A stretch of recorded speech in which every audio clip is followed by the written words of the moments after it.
And we are live with some Chess League TV. We're back, baby. I'm just going to post in Slack. And oh my god, that's very loud. And we're going to be doing a show. I missed one last week, but it's my time to catch back up. So there are actually currently 5 games that are supposed to start around now. I doubt I'll look at all of them, but that means if one of our games ends early, we can perhaps have something to look at in our downtime. So let's take a look at what is happening in our first game that has started, which is David Inez versus Chetu. I don't know if I'm saying that correctly. This is a board 3 game. Not no board 1 or 2 games currently going on, so we've got 2 board 3 games and a board 4 game to look at. We'll call this our marquee matchup, because why not? And it looks like in this one we got ourselves a Smith Mora accepted. Very fun. Oops. No, not underlined. So I don't really know a lot of theory here. Knight c6, that seems like a good move. Knight f3, d6, that seems like a good move. I mean, I'm going to be real. I have a hard time believing in the Smith-Mora because to me it feels like white isn't super ahead in development and black has an extra center pawn. But I mean, white does have some nice space. This bishop is usually quite strong on c4. And I've seen games go disastrously for black, but it feels like black just has to be solid. So bishop c4, e6, very sensible. And black is going to live with a limited space here, but he should be okay. White usually gets a lot of counterplay via this move e5 before black is really ready for it. We'll see if that happened in the game. e6 castles, knight f6.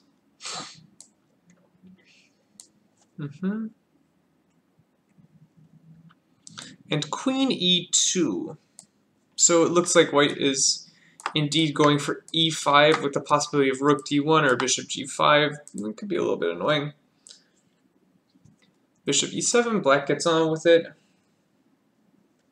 Rook d1, yeah, white's really going to go e5 now.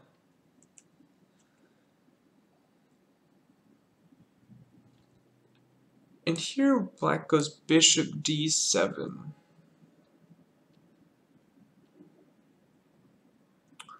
So this looks logical because now you're clogging the d file. So now if e5 comes, oh no, lord. I like have to sneeze. Oh my god. Oh, Jesus. That took forever. So bishop e7 looks logical because all of a sudden e5 isn't playable. I just take it and I've clogged the d file and I should be okay here. I'll give up the bishop pair, but I'm still up a pawn. And black is doing fine there. But the bishop on d7 does do a slight disservice here in that it blocks the queen's line here. So it feels like white can possibly play this move, knight b5. And it's very awkward to defend this pawn. Like, I'm actually not sure how you would do that. Maybe queen b8? But if we're playing moves like queen b8, I don't think white is worse. Especially because bishop f4, you either have to go e5 or knight e5 here. And either way, white will gain some compensation here. So Yeah, this was probably a missed opportunity for white to put a little pressure. Whenever your opponent makes a move, it usually has benefits and drawbacks. I mean, not every move has a drawback, but even just a simple move such as bishop d7 has the drawback of the queen no longer sees the d6 pawn, so white can look to really punish that. This position looks very pleasant for white. I don't want to go e5, because after e5 this bishop is really monstrous. So I'll go knight e5 instead.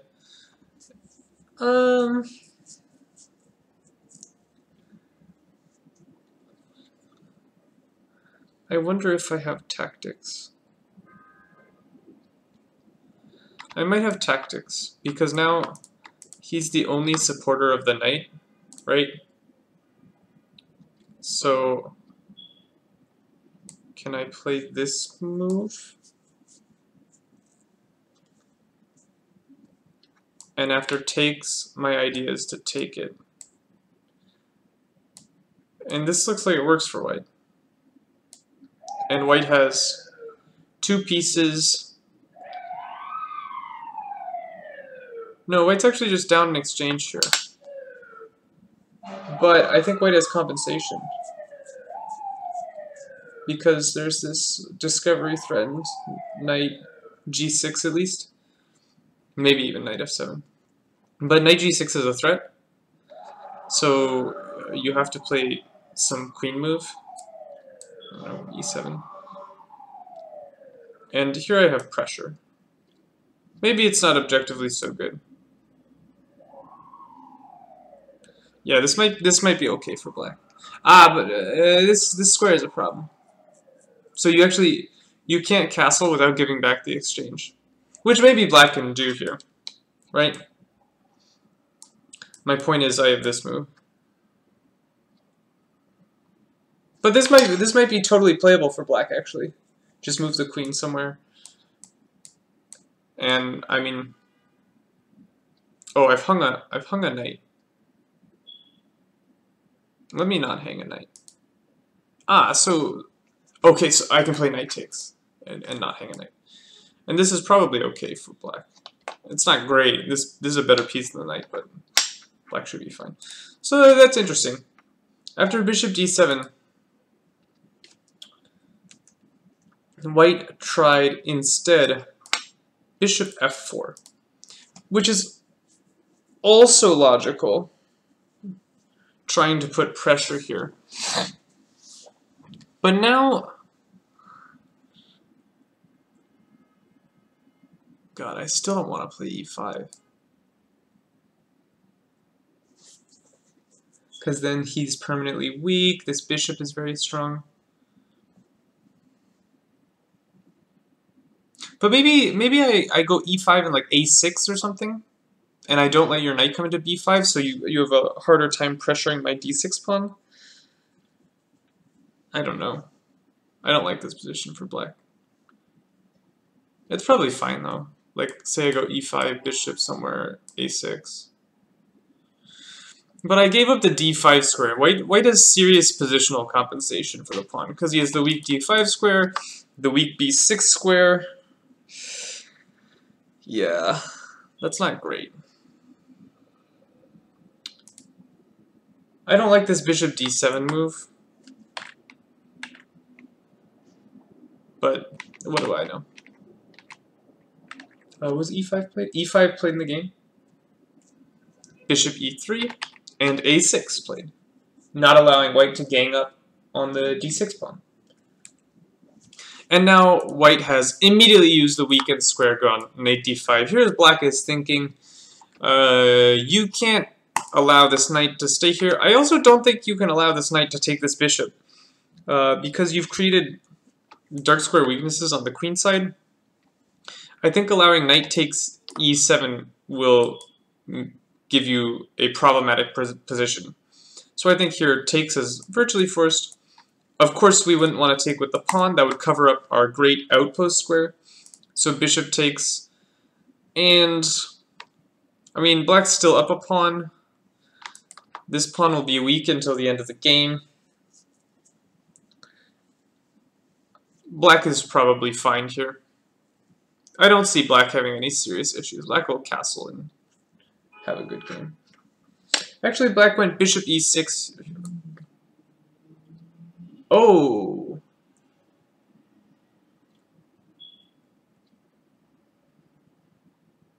Oh god, black is losing. Black is losing. So, I said that this was sort of an only move.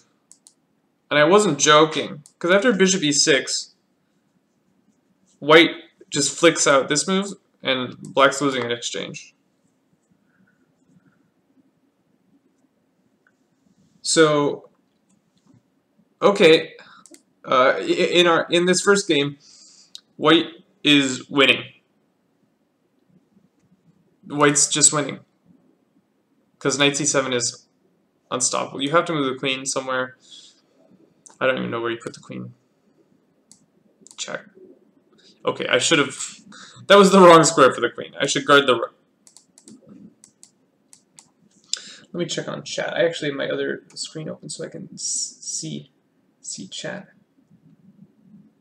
Hello, friendly chatters. So yeah, this is just lost. Nothing here. Well, that was a quick game. Yeah, when the knight lands on d5, I mean, I was looking at as this is the thread, but white actually has this other thread that I totally missed, and apparently the black player did too. But you gotta take this thing, man. You can't let this knight just chill here on d5 for the rest of the game. Go takes, and if you want to go bishop e6, play it this move. This structure must be fine for you. If white takes here, this must be fine for black, because now black will go d5 and have a good game. I think after bishop e6, perhaps white can take this and put pressures on like these pawns, but there's d5 there as well. So, no, this is, there's this. There's a trick. You're pinned on the file, so I can take this, and I at least get my pawn back. White is definitely better here. So okay, you can't take and go bishop e6, but I mean, just like castle, right? Can I just castle? I'm sure I can castle here. And black has a perfectly playable position. The position he has now is lost. So yeah, black went queen c8, and white will... We'll see if white can convert this, but white should win this game. Let's see if any of our other games have started up. Oh my goodness. Over here, let's see, what do we got? I'm not doing that one. I'm doing this one, and this one. Let me get these windows going. This is the Krasovitov game. Krasovitov. Sounds very Russian. Krasovitov. And of course it's messed up, because why wouldn't it be?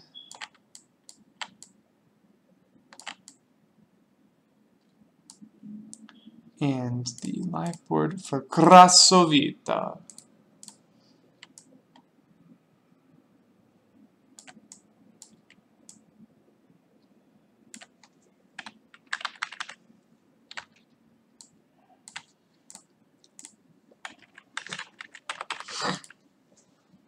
So this is our second game, Krasovitov versus Pokeram.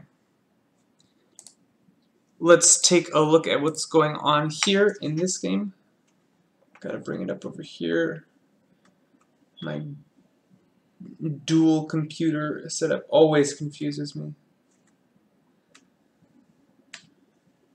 So what do we have here? Another Sicilian. This is a more standard open Sicilian. Knight f3, d6. So So throwing in this knight c3 move, but it just transposes back into the open. This is totally normal. Takes, and we get ourselves a Najdorf.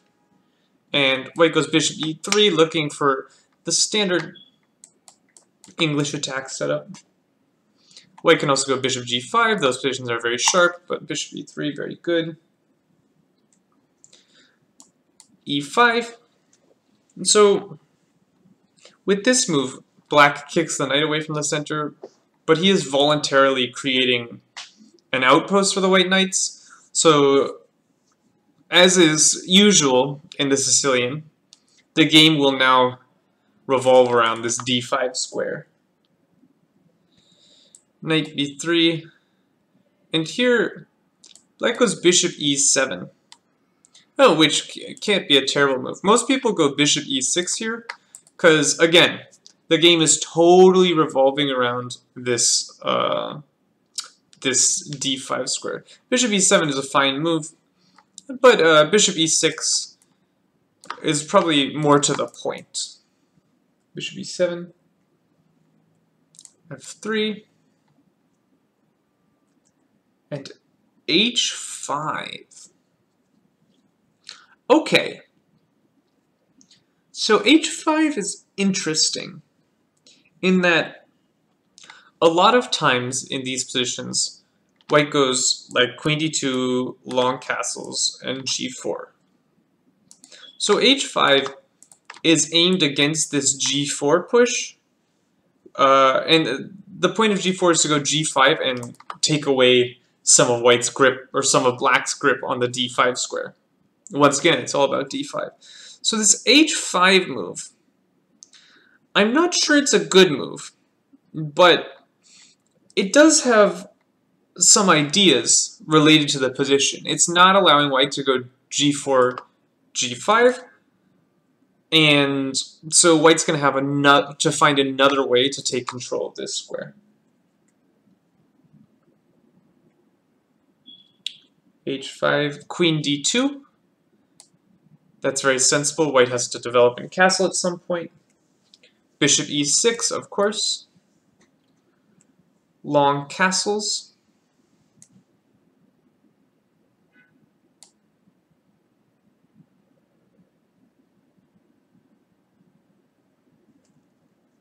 And queen c7.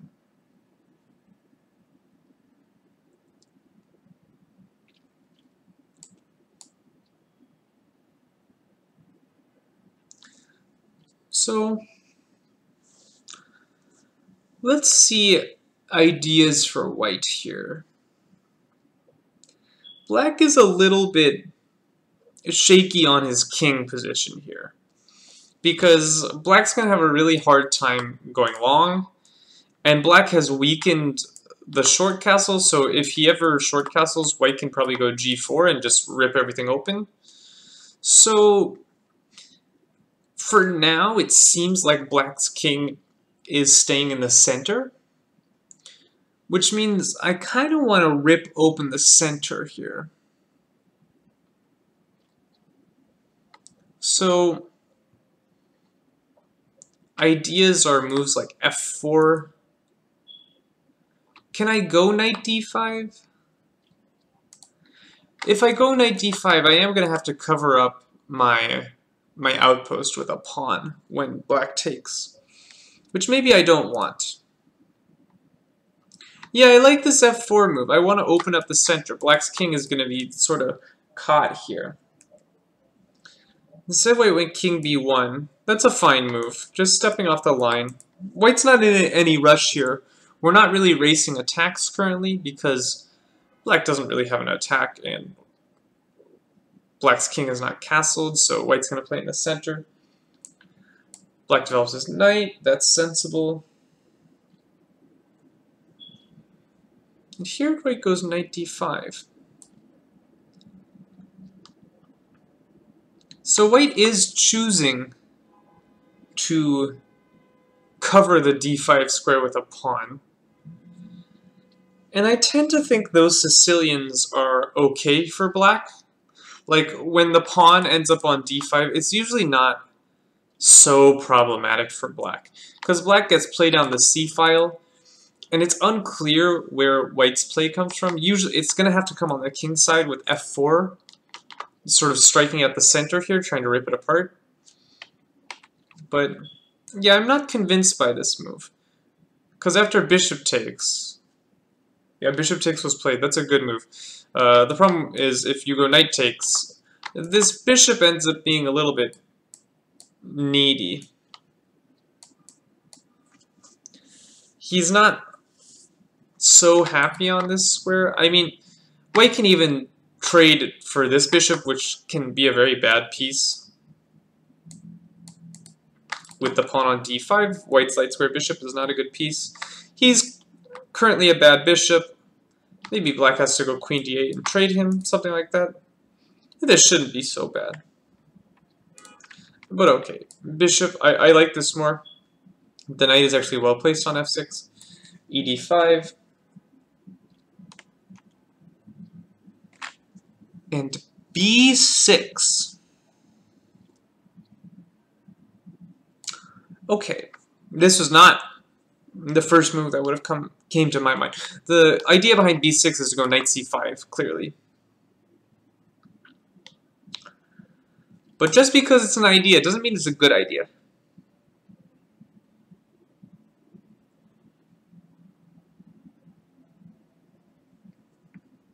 The first thing about b6, you are weakening the queenside structure a little bit, although the queenside structure has been weakened already with this move a6.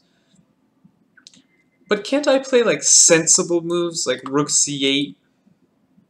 Or maybe even try and tickle you with a knight b6? Yeah, say I go knight b6. How are you defending your pawn? You don't want to go c4. You really don't want to go c4.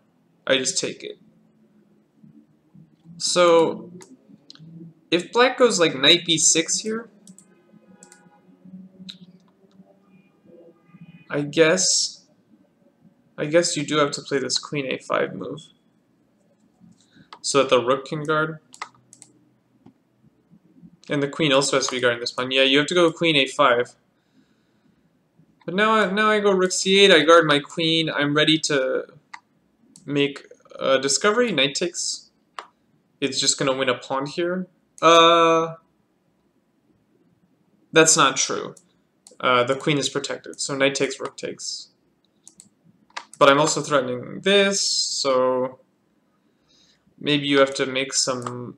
No, you can't go bishop d3. Maybe you have to go c3, which isn't the worst thing in the world, because you want to blunt the play on the c-file, but still, I think black is having all the fun here.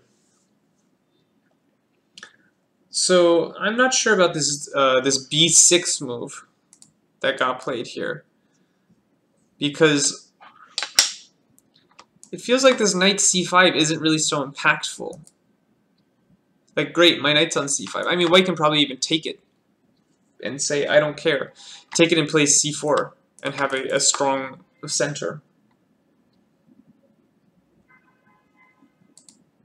Okay, b6, bishop g5?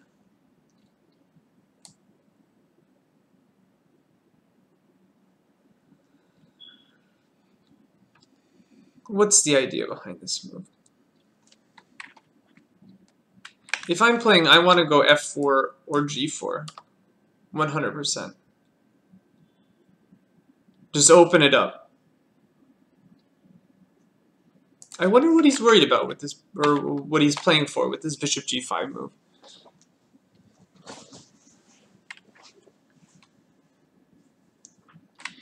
I mean, I don't think taking this is so great. But if I'm not going to take this, I'm not totally sure why my knight is here, or why my bishop's here, excuse me.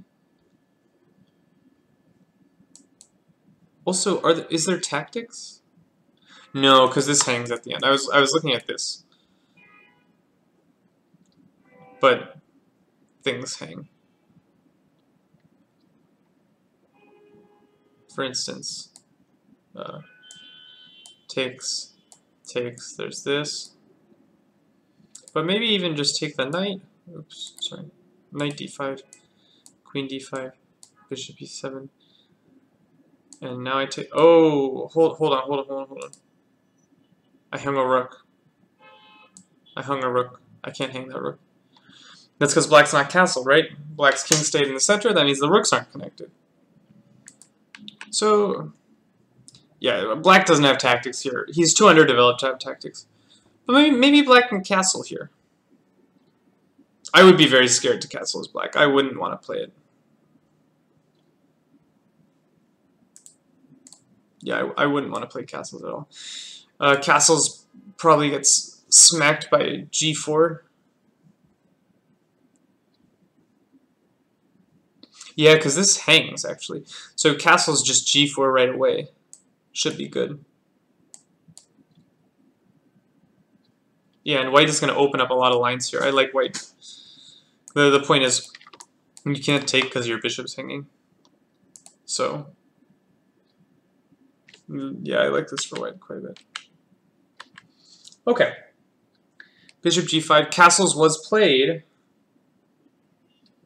g4 was not played. Instead, white went with bishop d3, which is also sensible. The bishop's on a good square, it guards c2, it maybe pressures the black king side. This is probably a good move. Developing, can never argue with developing. Now do I have this knight d5 though? Like what happens now? You're still gonna hang this pawn maybe. For instance, takes, and bishop e4. And if you go d5, otherwise that pawn just hangs. But I mean, black is probably okay here. Just bring the rooks.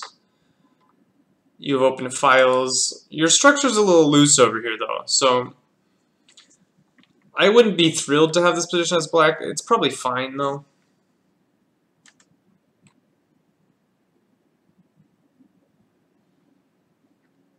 Our resident GM, Laurent, is telling us that h5 is a good move, played by many GMs. I wouldn't know. I don't know anything about the Sicilian.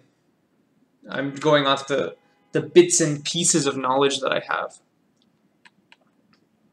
So bishop g5, castles. Let me promote this. Bishop d3. Let me promote that.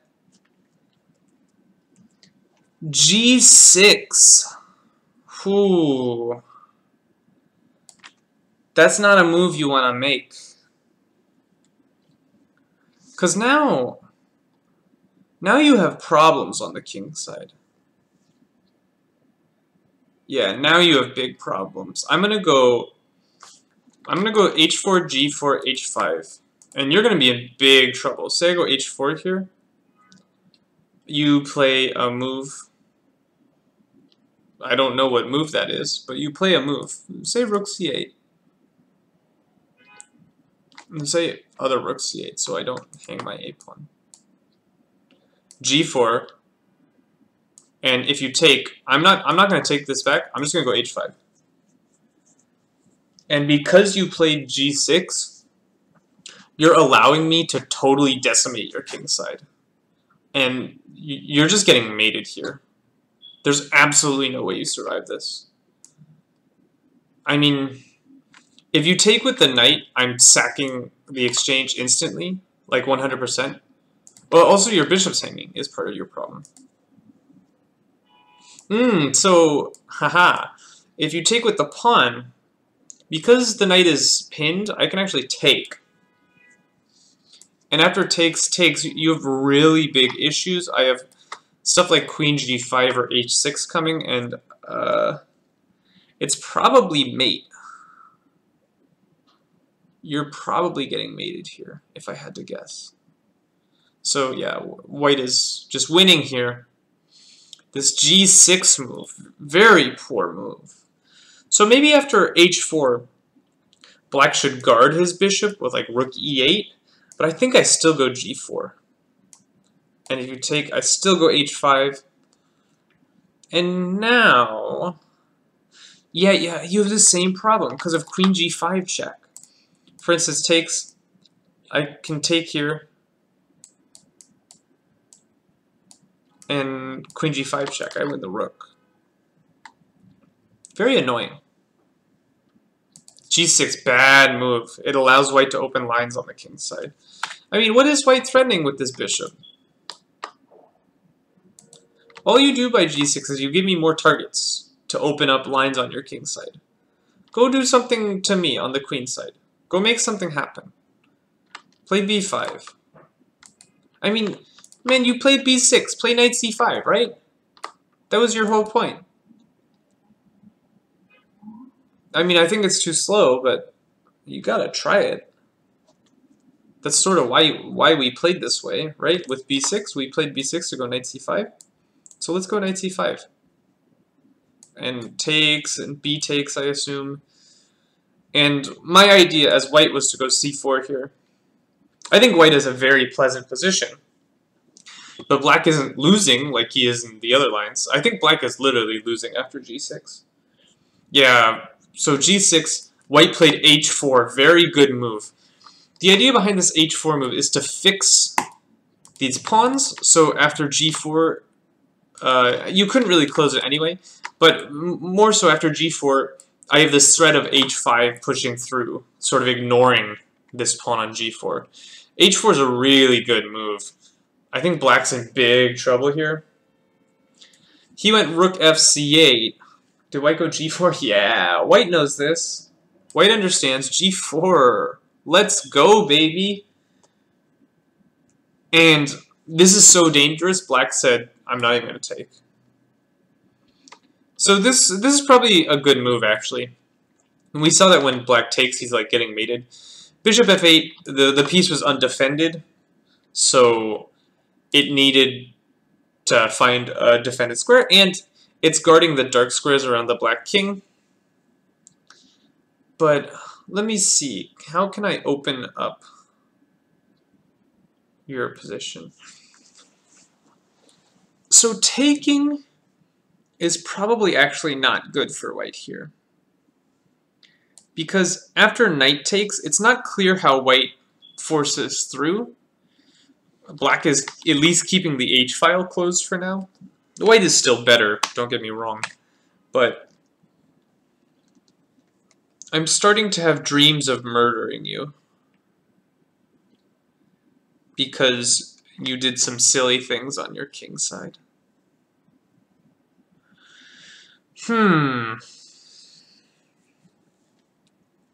Maybe I need to play f4. Like bishop e2 and f4? That seems a little slow, though. Or like not to the point, this bishop e2 move.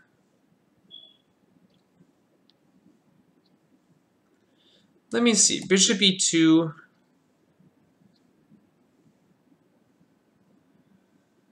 And what is black really doing here? Okay, say black goes bishop g7. This king has gotten safer here. f4.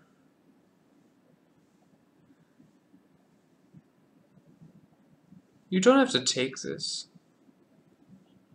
You have a little trick, actually, here.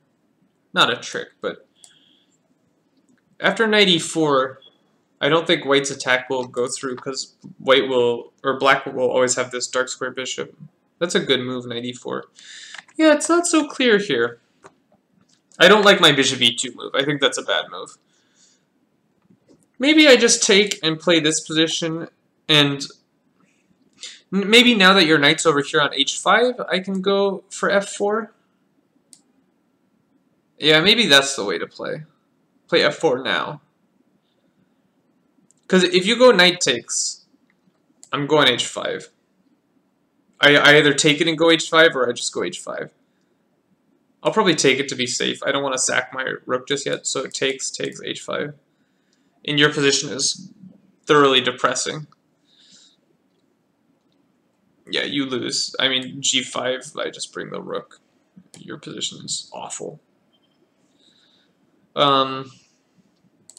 So after f4, maybe pawn takes. I just take it. I have a good position. If you take, h5 is coming. Yeah, I like this a lot for white. Let's see what happened. Okay, he traded on h5, which we liked, yeah. And then played rook hg1.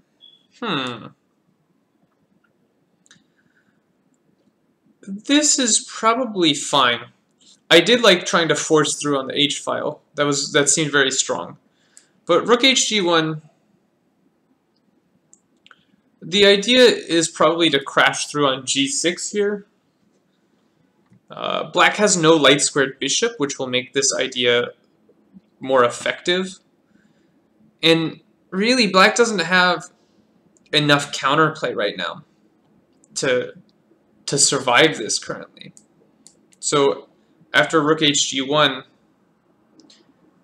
let me promote this to the main line.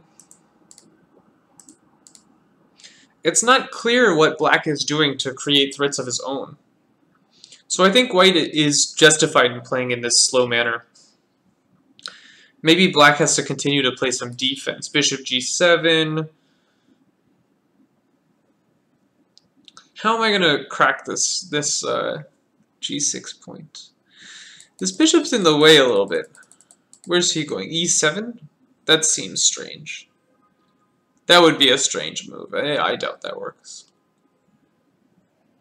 Yeah. I don't know. Let's see what happened in the game. Rook hg1. King h7. Ooh. King h7? You're asking for it. You're asking for it.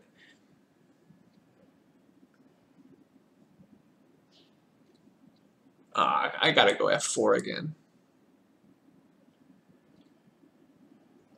Or how do I get my queen in there, maybe?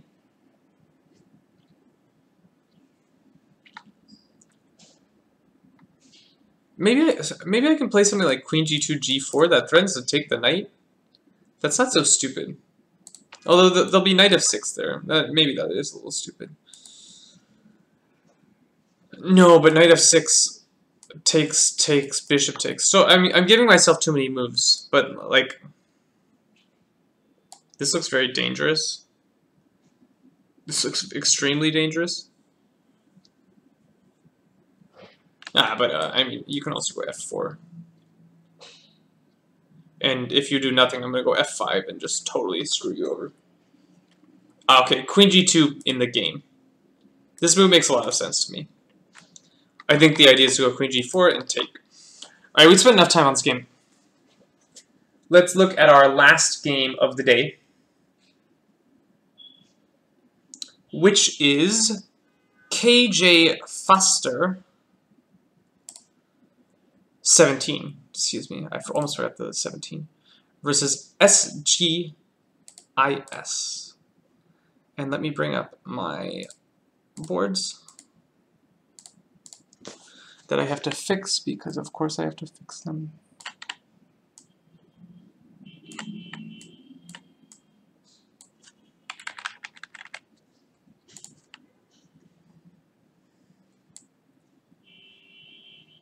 And the players.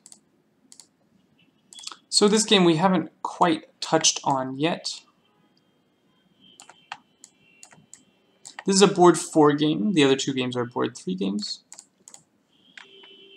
And here, what sort of game do we have? Ooh, G4. I saw a G4 move. That's exciting. Oh boy. We got ourselves a Scandinavian E4, D5, takes, queen takes, knight C3, and the queen A5 Scandi.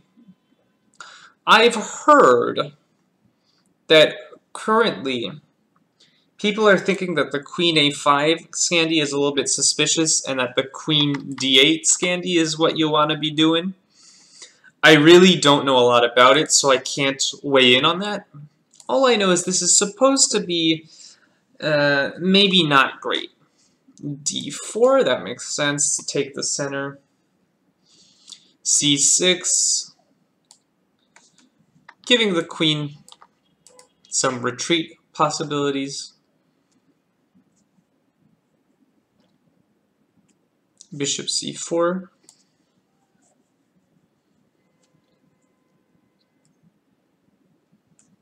Knight f6, both sides playing normal chess. Bishop d2. So let's see, does white have a threat here? That's always an interesting question. White has maybe a threat of going knight d5 takes, and the structure will be ruined, but I'm not convinced that's actually so bad for black, because after e takes, black does get the development going a little bit quicker.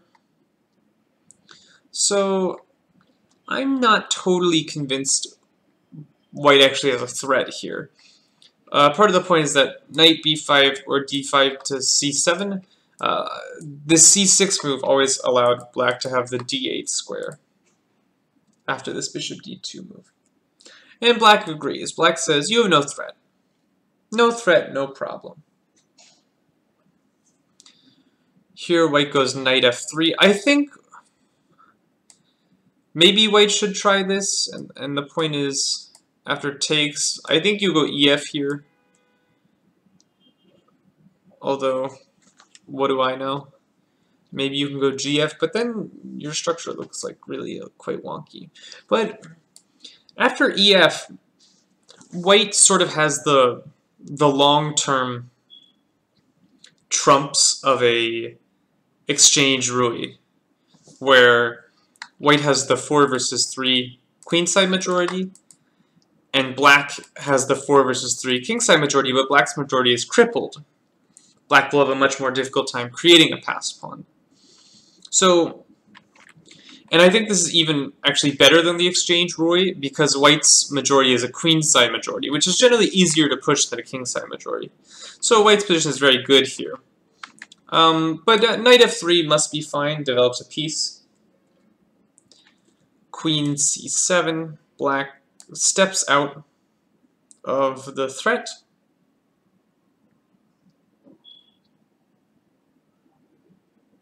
But now I get this with tempo, right? Yeah, knight e5, good move. Improves a piece, I gain a tempo. e6, and he goes for it with g4. Ho ho. Alright, let's see. g4. Looks like this wins the bishop pair. After bishop e4, there's takes, or maybe even just castles. And on bishop g6, there's takes. But maybe I don't want to take it even. Maybe I want to play h4. That's possible. g4, bishop g6, and here white goes queen e2. Alright, time to ask myself again, do I have a threat? The answer is no, question mark?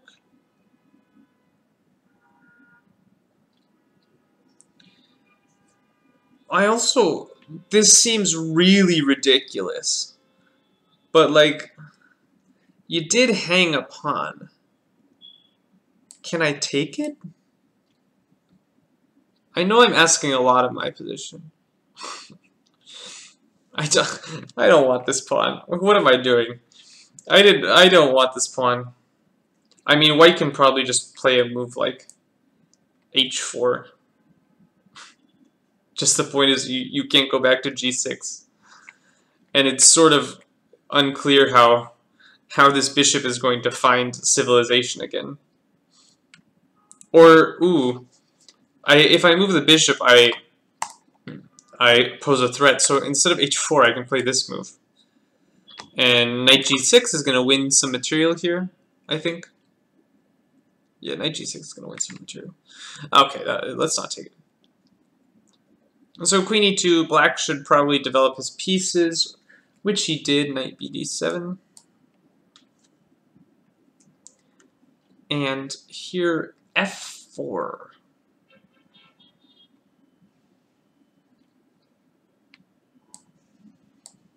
Refusing to back down.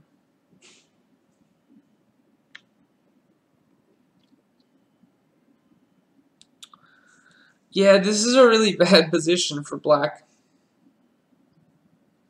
This is really poor. White's going to queenside castle and play for f5. White's play is very, very easy. Black's play is not so easy. I mean, if black slow plays with like bishop e7, I just go long. And I have ideas like h4, h5. I have ideas like f5 with like rook f1, f5. Probably this rook. Do you want a castle short? Probably not. Maybe black goes long here. But none of your pieces have any room to operate. This just looks so unpleasant. I would hate this. Like, this knight doesn't have space. Oh, it's, sorry, it's white's move.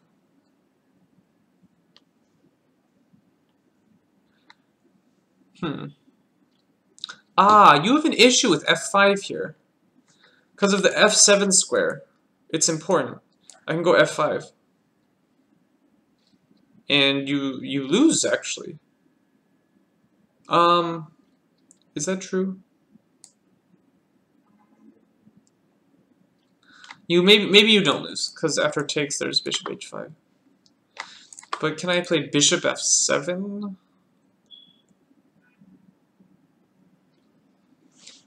Oh, also your e7 bishop is defended. Or undefended. Oh, your e7 bishop is undefended.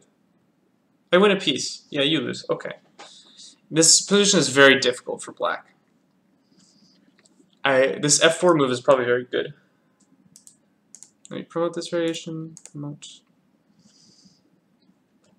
So black took on e5, but this allows white to establish a monster structure. White just has massive space here. This piece has no room to work with. This piece has not really a lot of room to work with. It might go to c5, but on c5 it's easily bounced out. The king is not safe. The king never wants to go short, so the king probably has to go long here. Knight d5. Do I take this knight? Probably not. You have a problem. He's a problem for you. He's just lost, I think. Right after f5. Takes, the piece is gone. Oh no, sorry. I'm hallucinating. I'm actually hallucinating. For some reason I thought this piece or this pawn was defended twice.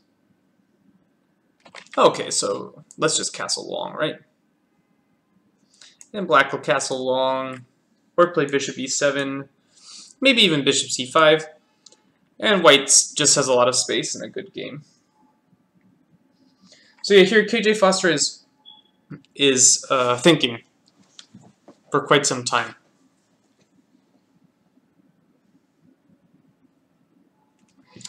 Can I force you to give up castling rates here instead of long castling?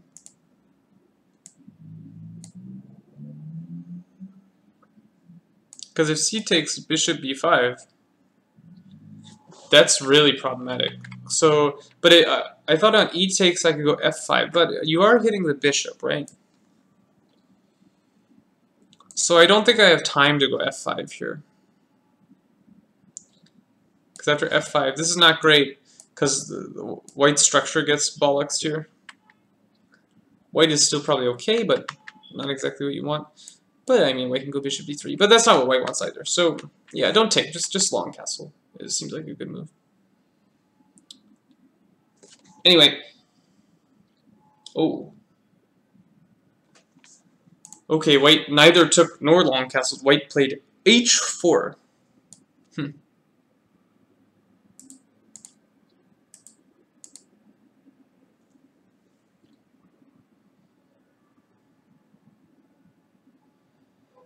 Well, the threat is clear. The threat is h5.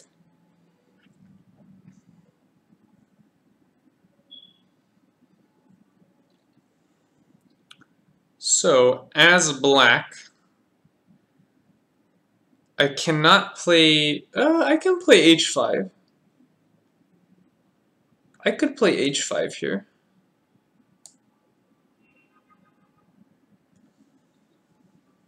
Yeah, I would probably play h5 here.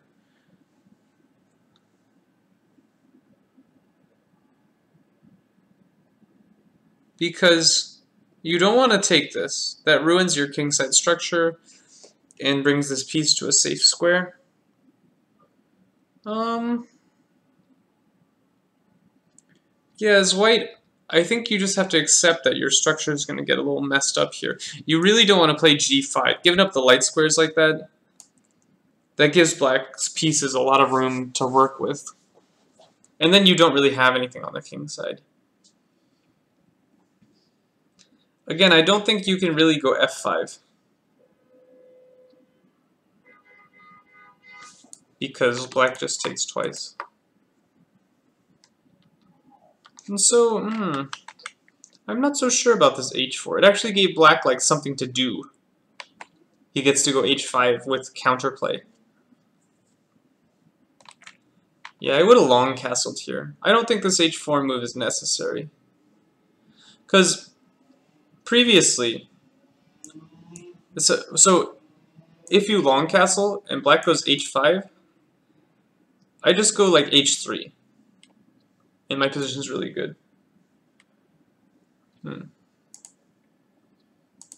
After h4, black took on c3. I'm not so sure about that. The knight on d5 was very good. And the bishop on d2 was not so good. The bishop is better on c3. I don't think this was a good trade for black. Black should have gone h5 immediately. But okay. Let's turn away from this game and head back to our first game. Let's see if white is converting his winning position in the first game. We saw that white had a winning position, David Inez versus Chatou, because in this position, black blundered with bishop e6. He has to take this knight on d5, it's too powerful, and now the knight is coming to c7. So queen c8, nope, not that one. Queen c8, knight c7 check, king f8. Good intermediate move here. Bishop takes e6. That's a very strong move. If you take here immediately, it's still good, but you don't cause black the same structural problem that he has here. So bishop takes e6, fe6, and knight a8, queen e8. And this should be winning. Let's see. The game is still going. Yeah, this is super problematic. Knight g5. And you probably have to go queen c8 back here, very unfortunately. The knight can't guard because it gets taken on either square. So yeah, queen c8 back. Rook c1. White just has all his pieces playing. Yeah, white has a great position here. h6. Okay, the knight goes back. Knight f3, king g8. Black can play for d5, but white's up. Was this the Mora game? This was the Mora game. So black actually has a pawn for the exchange. But that's still bad. Rook c3. That's a move that looks a little artificial to me. Maybe there's something more productive we can be doing. The knight on c6 is pinned, right? So I want to play b5 and win the knight, which means I have to play a4. But if I go a4...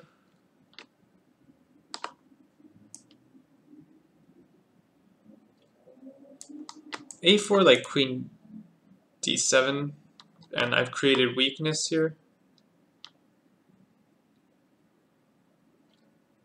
No, queen, I'm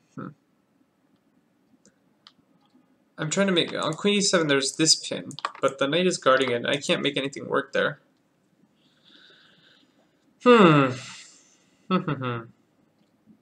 This knight is quite bad currently. I want to go knight h4, but I'm worried about discoveries here.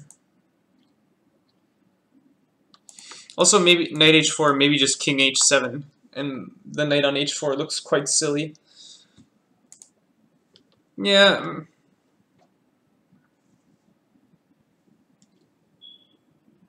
I don't know about this rook c3 move. I don't really see the idea. I don't see the point. King h7, that's sensible. Rook dc1. So you doubled on the c file, but I think the c file is going to be there for a while. Here, black just... I mean, black doesn't have to do anything here. Queen e8. I mean, you don't even have to move the queen. Let's get the rook in the game, right? Rook f8. That makes sense. Rook d8. That makes sense. Go d5. That makes a lot of sense. Okay, queen e8. And knight e1. This is a move I like, actually. The point is that the knight was really not doing much. The knight's going to go to d3, maybe to b5, or sorry, b4. It's probably not very good on b4. I don't know, black has sort of kept it together here. Black is only down a pawn for the exchange. Black is probably going to go d5 soon. Black went knight h5. Excuse me, I have to sneeze again.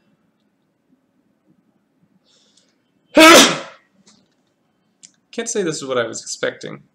I thought the knight on f6 was actually a little bit annoying for white. The knight on f6 also supported d5. I mean, the knight on f4 will be good, but I can always go g3. I don't really need control of the light squares right now. And I'll forever keep your dark square bishop out. Yeah, it's a little strange. I don't think the knight on f4, the knight belongs on f4 here. And we're up to the game position. Well, I think white's advantage is not quite as telling as it was before. White should still be better. He's still at material. Maybe white just goes knight e3 here.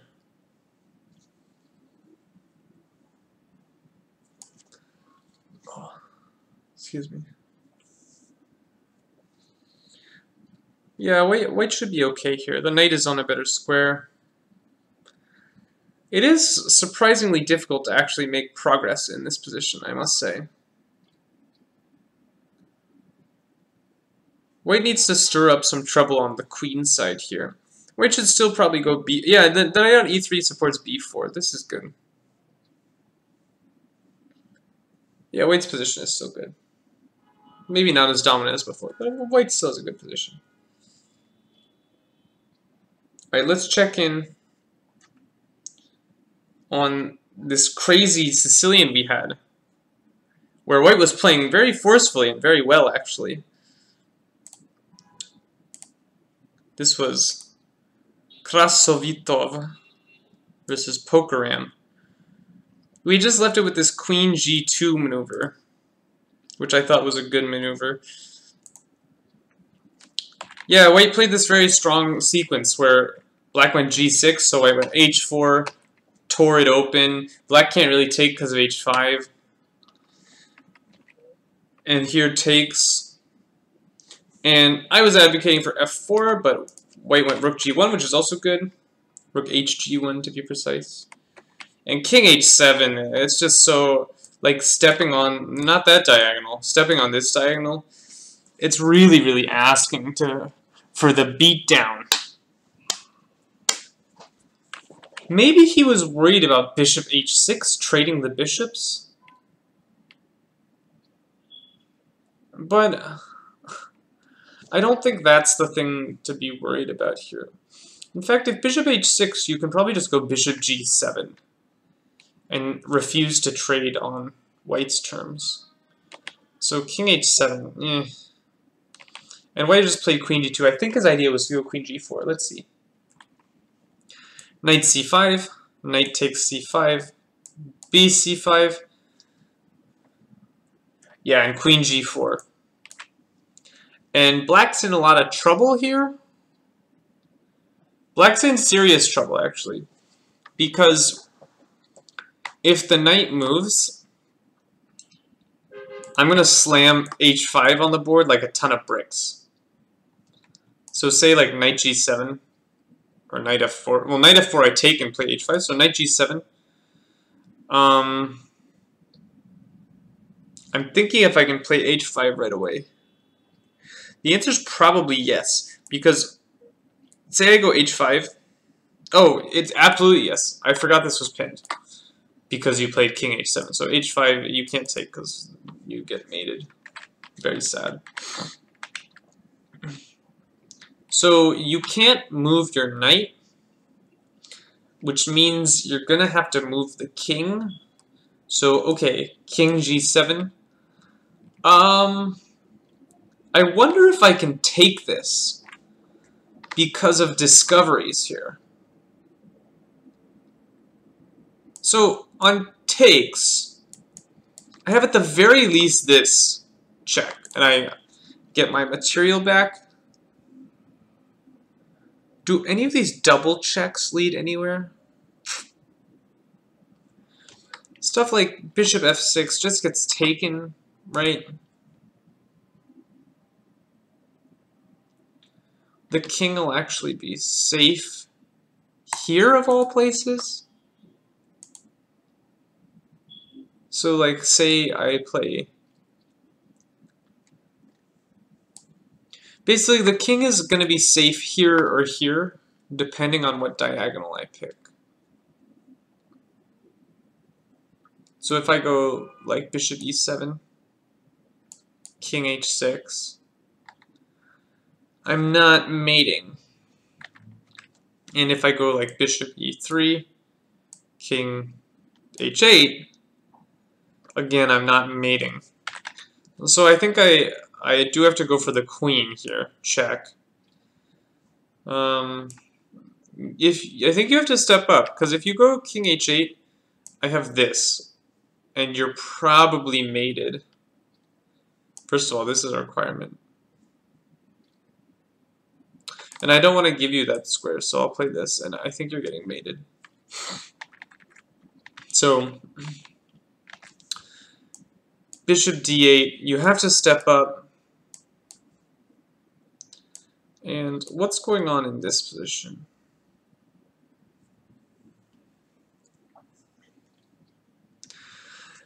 I mean, white is... Well, so it's equal material. Opposite color bishops, but black's king is in a scary spot there. So how do I get after him? Can I go here after h5 somehow? It's a little bit tricky to actually get a second attacker on h5. The king has no moves. Okay, so say I play this. And my idea is literally just to go here, here. And I'm going to ask you how you plan to stop that. Maybe some f6 with lateral defense? No, but f6 you give up control of this square, and you're going to lose material there. because of rook check. Or check and check. Oh, that's actually... Yeah, if you open the 7th, this actually becomes a threat. And I pick off the rook. Yeah, white should win. Queen h5 should win. Oh, played in the game. Yikes! This guy's on fire. Let's see. King g8. Does that make a difference? I was playing king g7.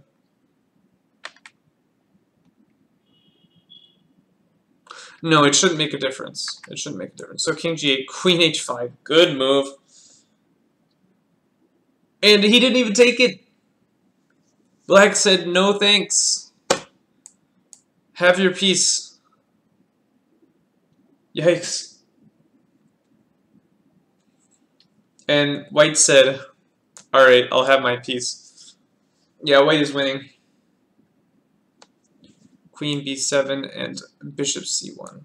Yeah, white just has a dominating position. He's going to go h5 and destroy this poor black king. So that game will end pretty soon. Or maybe not pretty soon, but white shall win that. Let's go back to this KJ Foster game. Foster had a great position against a sort of Scandinavian gone wrong.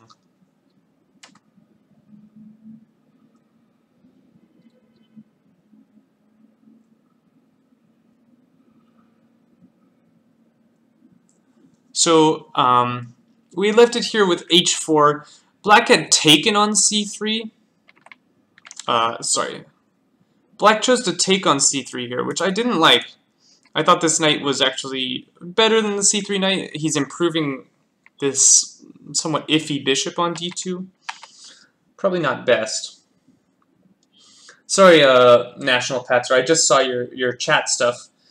It's a little bit hard for me to manage the chat and the games and everything, so I try my best, but a lot of times I just miss people's comments. I appreciate your input, though.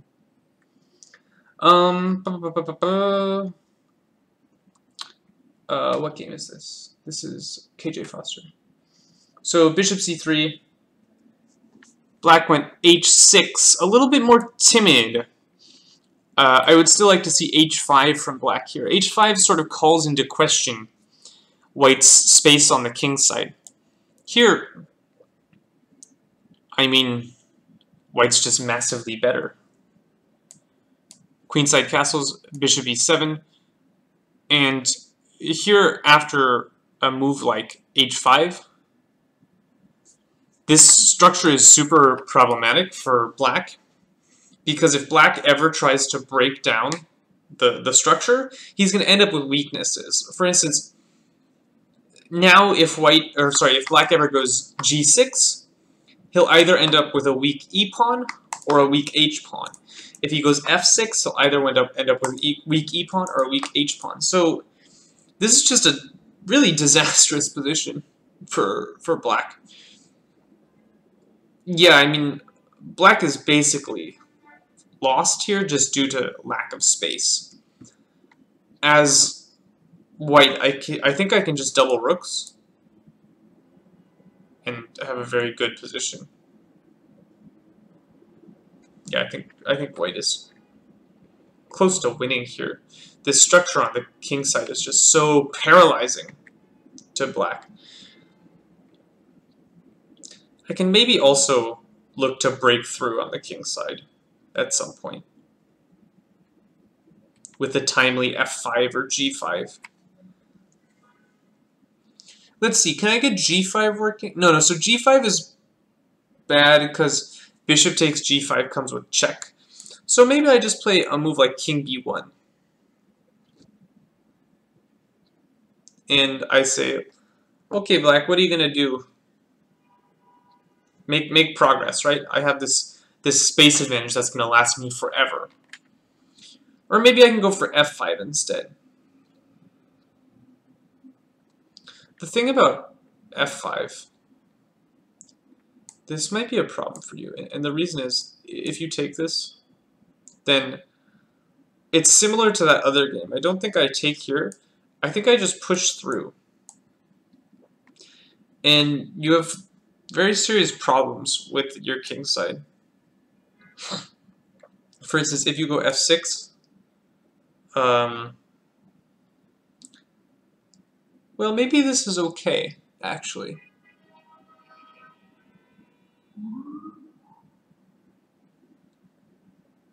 I thought you had this, but usually it just gets taken. But maybe there's this, and like bishop takes, and then some rook g1 or queen g2 idea. Because all of a sudden you have this glaring weakness, and it's not so clear how you're going to defend that. I don't think you want to castle into this one. So like rook g1. Yeah, that's a tough one to defend. Black is probably busted here. f5 looks quite strong, actually. Because e6, I think you have to close it with f6, and then I take and I'm doing dirty things to you on g7. All of a sudden you have big issues.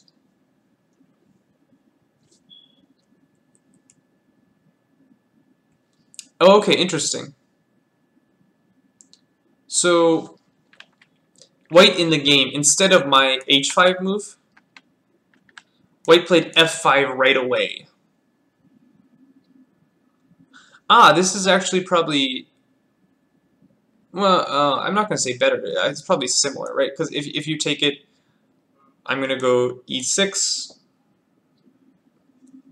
and you have similar issues where I'm going to just totally roll you on the king side. Yeah, this looks very dominating. Okay, interesting. He played gf5.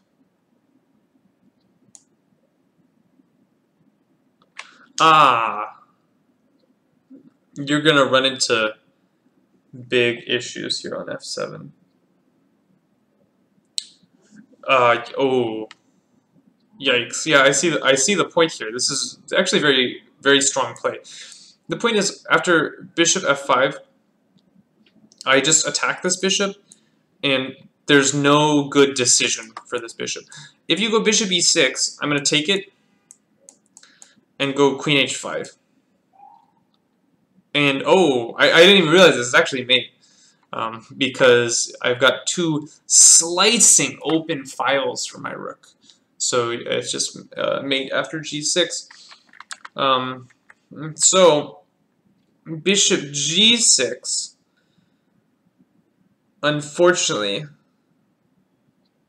I have this, right?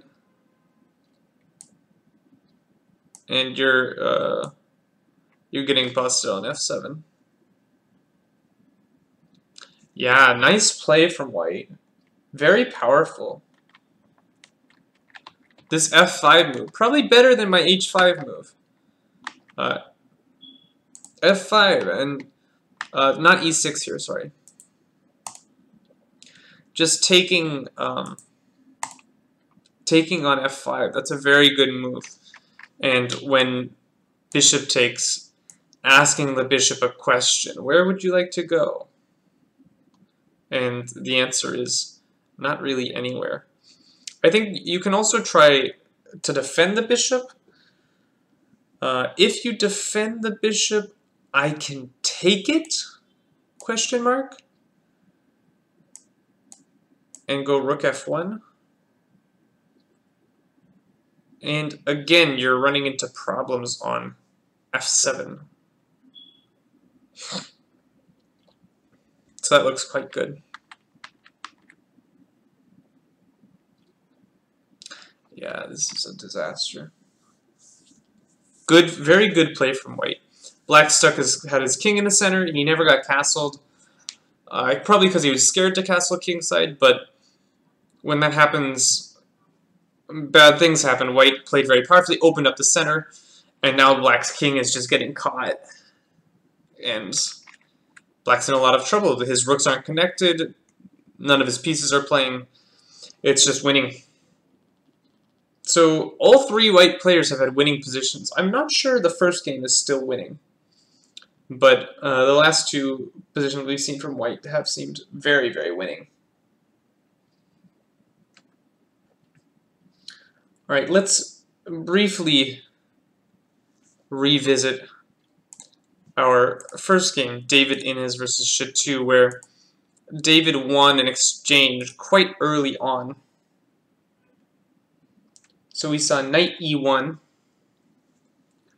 rook f8, very good, this piece needs to play. h3. Really? h3. Come on, go knight d3. I mean, why is our knight chilling on e1 here? Or go f3. If you want to guard this g4 square, the pawn on f3 makes a lot of sense. I mean, maybe he wants to go h4 later, but... Or sorry, f4 later? So he wants the h3 pawn there, but... Yeah, I don't like this. I would go knight d3 in a heartbeat. But okay, h3. Bit of a strange one.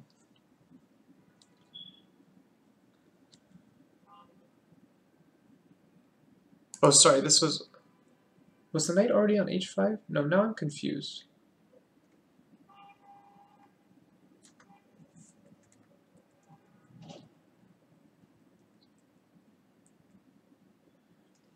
Wait, knight h5 wasn't played. How did I mess that up? I was giving black such a hard time for this move, knight h5. But it... Maybe I missed these two moves, rook f8, h3, and then now knight h5. Yeah, I mean, it still seems weird to me.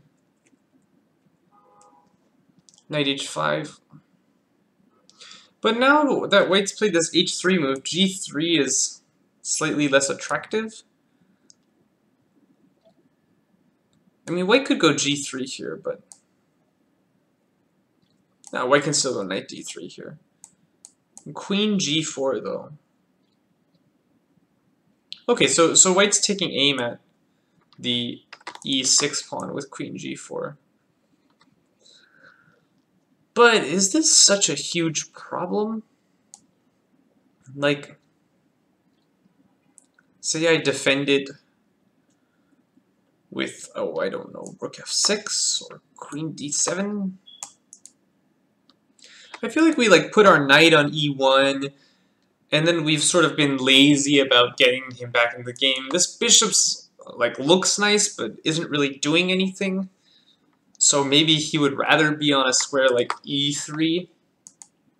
White's pieces just feel a little mishmash, right? These rooks look nice on an open file, but we're having trouble cracking open the knight, so what are they really accomplishing? I feel like white's coordination is just not great here. And knight f4. Really? And you're claiming I can't play g3? Because of h5. That's a claim. So knight f4, I think the claim here is that if white goes g3, which would seem to be the critical test of this move, black is going to go h5. And the white queen is going to be unhappy, probably has to go to d1. And then there's knight h3 to g5. Black is actually probably better there, which is quite the turnaround. So white did not play g3. That's probably a good decision. White went bishop e3. I like this move. I do like this move.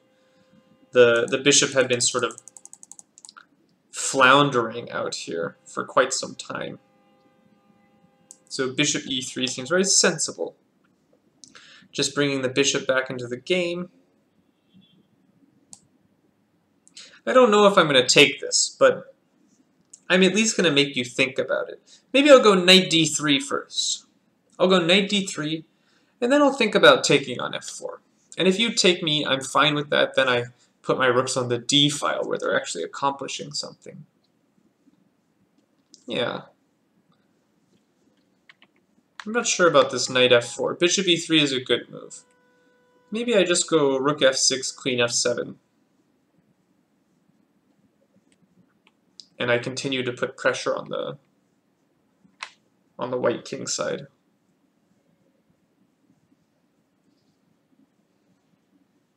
I don't know, maybe I can go d5 even. d5, queen takes e6, d4. That's an interesting idea, because all of a sudden all your pieces really don't make any sense if I get that in. Like d5, if I take this, and then I go d4, like, the rooks aren't happy on this file. This bishop is like very out of play. Maybe no, white can't even get anything on the king side because he doesn't have this square. But maybe white can blow up the center. You know, this is the only defender of d5 or e5. So takes, and takes. Unclear. Definitely an unclear position.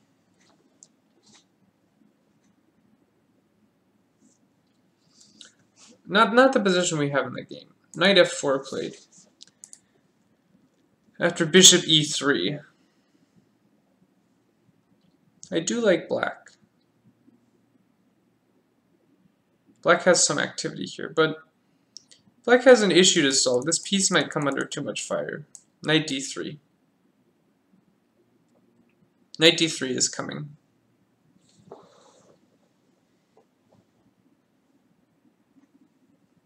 Interesting, interesting.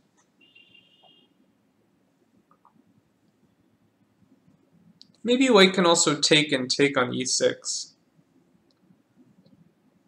Say, a random move.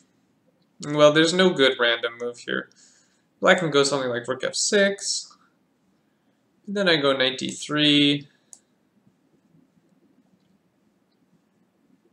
And I'm putting a lot of pressure here. I don't know. Can black go queen f7 here? Position is still definitely complex. Definitely.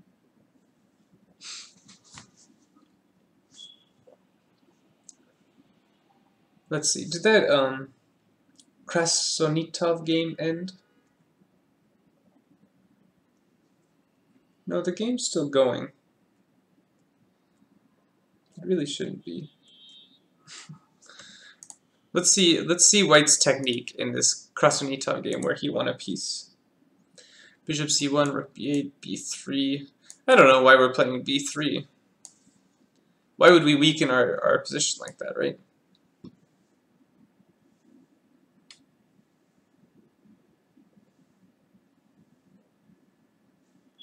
He's worried about e4.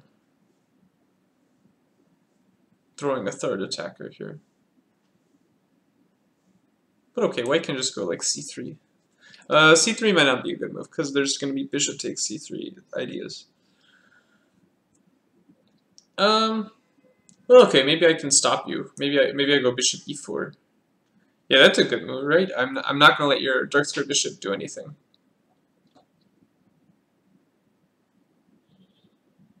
Yeah, bishop e4 would have been a good move, but okay, b3, c4.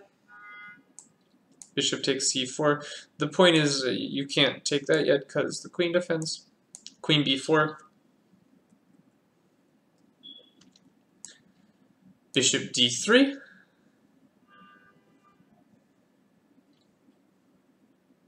So queens are on right now. Black can't let queens come off. But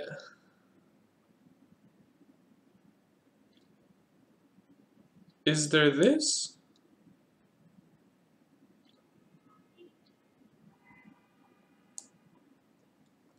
Ooh. Does white have a problem here? Does white have a problem? White might have a problem here. Right? If bishop e4, okay, so bishop e4 is ridiculous. The same thing happens. So you can't allow queen c3 or queen a3. But then you got to give the piece back, right? Bishop b2 takes.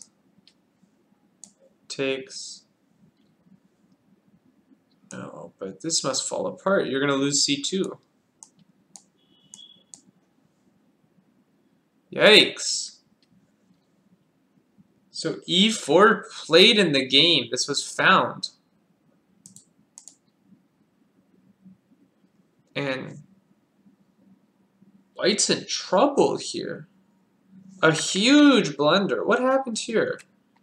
So c4 takes. Queen b4. Bishop d3. Right? Am I under any threat? So the threat is rook c4. Maybe it's already hard.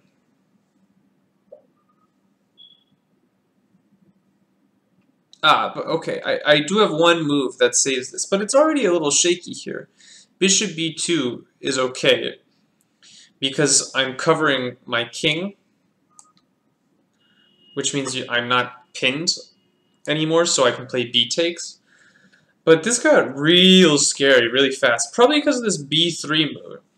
Just play like bishop e4 or queen e4 and don't let black do any crazy shenanigans to your queen side with this massive bishop. Because now this is trouble. Bishop b2, bishop takes b2, king takes b2, queen c3, yep, this is following my analysis, king b1, ed3. Here white's in the tank.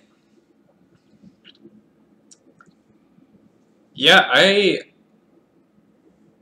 don't know. I think white is lost. Like super lost. Say you go cd. So c2 is getting murdered. You need to take this pawn. You just have to. But if you go rook takes, you lose the rook immediately. So let's go c takes. I assume black goes queen c2 check. Well, okay, king a1. No. Here, maybe I might have rook b3, actually. That's probably much stronger. Rook b3. Check. Check. Check. And mate. Oh, just kidding. Well, this is mate. That's just forced mate. This is forced mate for black. White has to play c takes d3. It's an only move if he doesn't want to lose a full rook. And that's literally just forced mate after rook b3.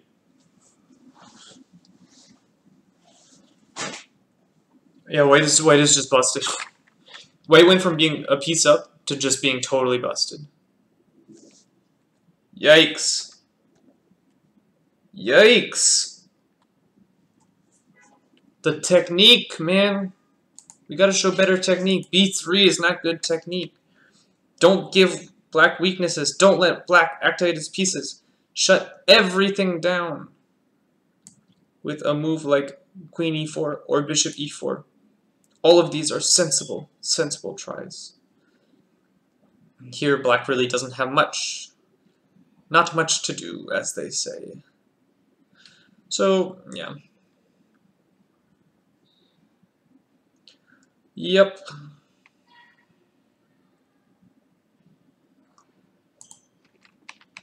Here, we're still waiting on black's move, but it will not go well. Or we're still waiting on white's move, excuse me. Let's check in with our other one game between KJ Foster and SGIS, where Foster had massive threats to the white king side. What happened here? Foster played a slightly different idea than I expected. So after gf5, black goes bishop f5 because if he doesn't, e6 is going to hit like a ton of bricks, or maybe even f6 to be honest. Yeah, f6 looks actually even nastier. So, okay, black has to take this. And I thought Foster's idea was to go rook f1, with the point being bishop g6 is hit by h5, bishop e6 is actually mating. But instead, Foster went e6 here. And let's see what the ideas are. Well, it's pretty similar. You kind of have to go f6, because again, if you take, you get that nasty variation with queen h5. It's not mate this time, but it's going to be a problem. I can take this maybe, but I can also check. And you have similar issues. Like, I think almost anything will win for white here. This is probably good. Yeah, and you have to block, I think. This is probably losing. What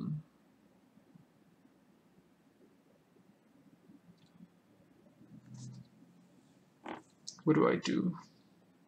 Oh, I've made good one. Yeah, so you can't take on e6, which means you have to close with f6. And that means your position's garbage because I go rook g1, or maybe queen. Well, so queen h5, there's g6. But I'll go rook g1, and then I'll go queen h5. And that's a problem for you. Rook g1 castles, is that anything? No, rook g1 castles, queen h5. You actually lose h6. Or you lose something. That's for sure.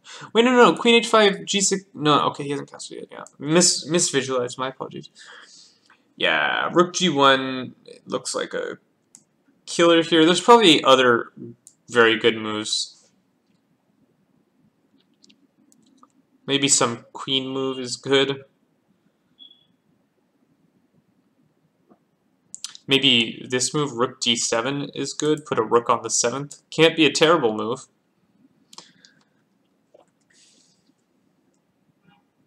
Queen f3 tried.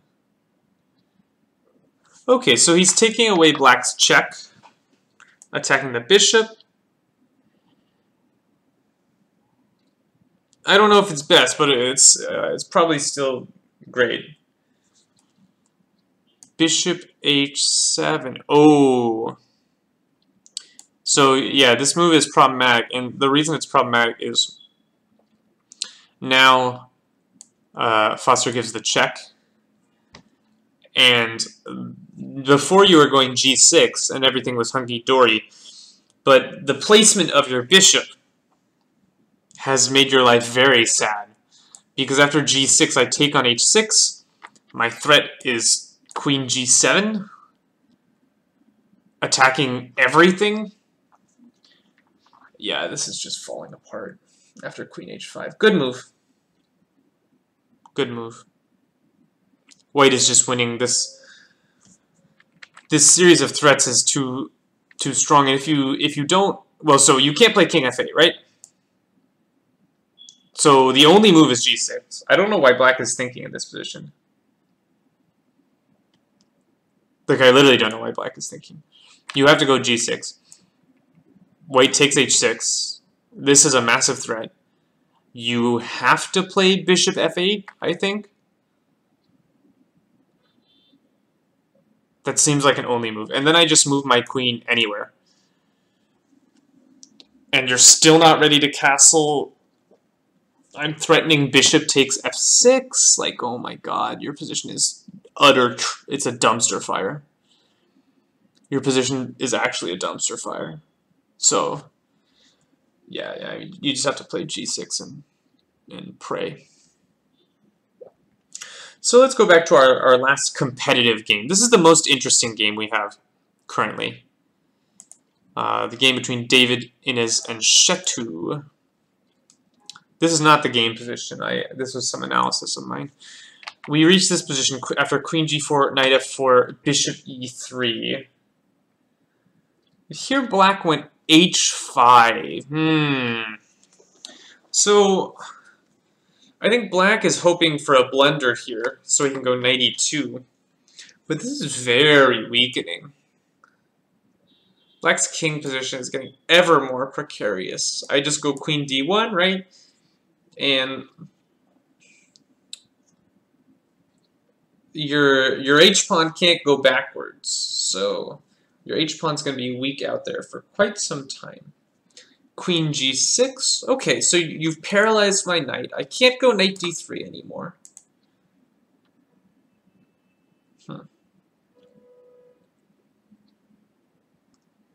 That is a little bit annoying.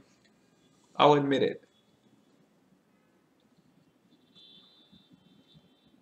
And you're also attacking him. And you're threatening Knight H3. So I think I have to take the knight. I think I don't have a choice. Because it's too difficult to guard all those threats at once. I think you forced me to take your knight, which was played. Ooh, Black's under a minute here. This is about to get spicy. Rook takes F4. And now what? Wait, so this pawn is double attacked. Do I want to go F3? I really don't want to go F3. I don't want to give up control of the dark squares. That would actually be a problem. But... So, if I go Rook G3, you actually can't play Queen D5 because Queen H5. Again, you weaken that king side. So, yeah, Rook G3 played. Very good move. And Black sort of submitted with Queen F7. And now White can just tie everything together. Well, I was going to say with a move like Queen E2, but Queen E2, Knight D4... I don't know if I want to let that knight jump in like that, but maybe it's not a problem. Queen E2, Knight D4, Knight Queen E3. And the queen is safe and guards everything. It's also possible with Queen C2, but Queen C2 is actually worse because then Knight E4 comes with more power.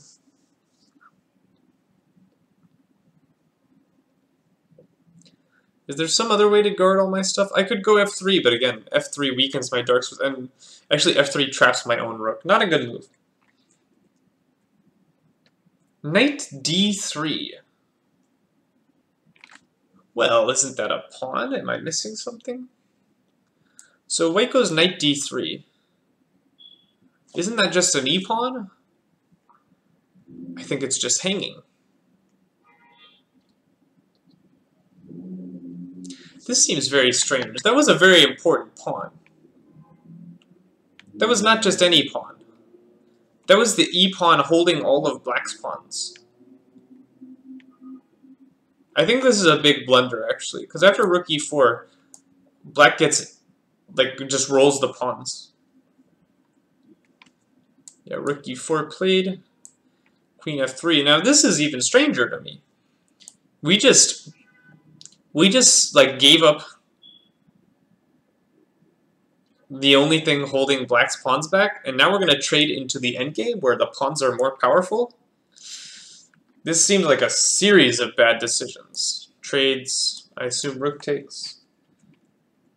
G takes. What? Why are we playing G takes? This I don't understand. We just traded into the endgame in order to ruin our structure? What is happening? Okay, I should ask myself the question, where is this rook going? Because if this rook is not going anywhere, then G takes is a brilliant move. But at the very least, don't I have rook d4?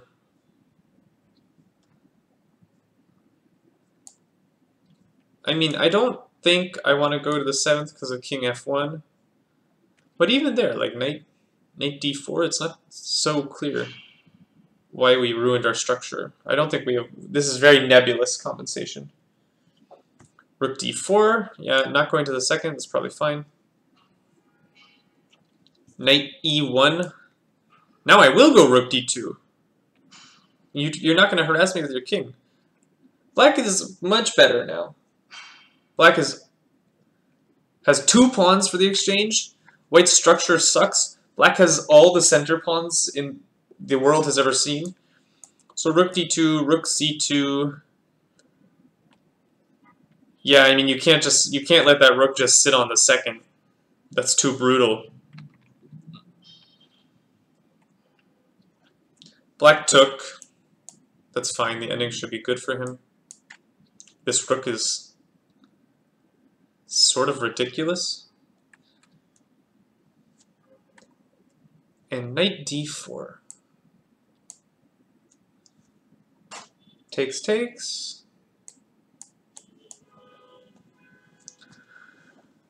Alright, what is happening? I don't know what's happening in this ending.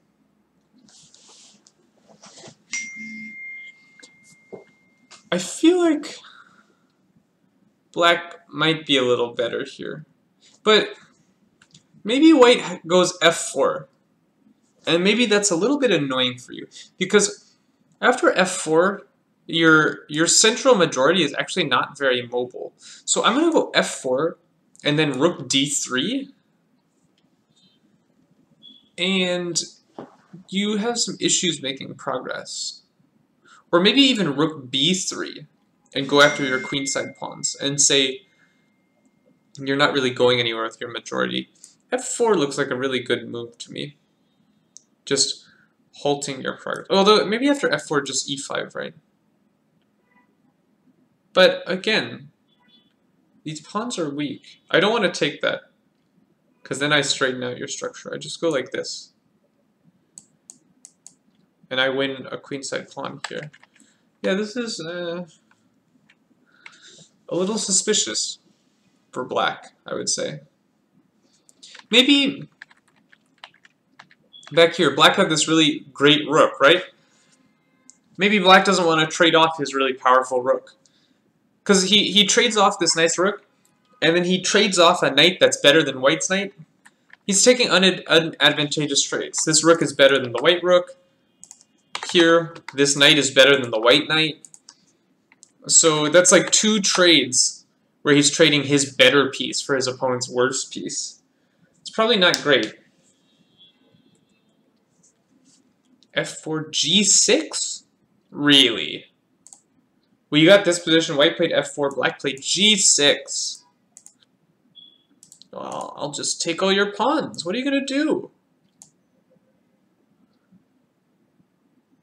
Yeah, I think White is actually winning once again. Rook b3 played. This is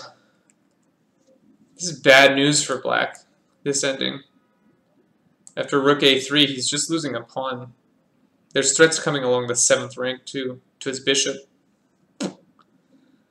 Yikes. a4? What? Okay, that's actually not that stupid. I thought rook a3 was very sensible. a4 is not that stupid. He still wins a pawn. Although it's going to take him a while. So, okay. His idea is on takes, there's rook b7, winning the piece. So you actually can't take it, which means he's just going to win the pawn anyway. So yeah, that's a fine move. Let's see if our other games are over yet. Okay, yeah, the Krasovita got mated, as expected. I'll show the finish very briefly. We had this position. He played the expected C takes d3. And rook b3, the house of cards falls. A b3. Okay, there's a more forcing mate here, but black just went rook c2, which is certainly good enough. You can't guard both mating squares, which means you're busted.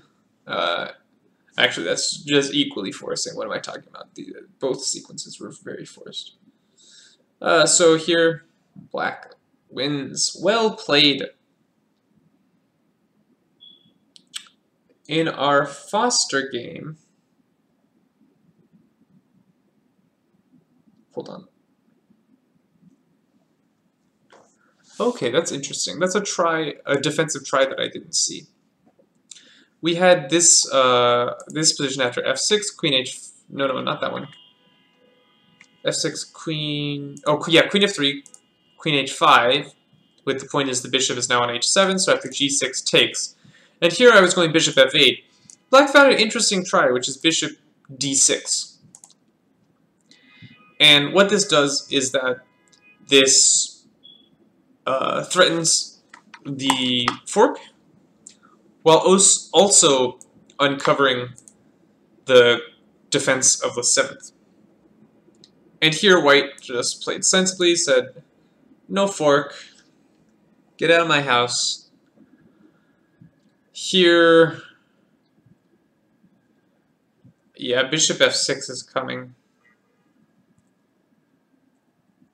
Black queenside castled.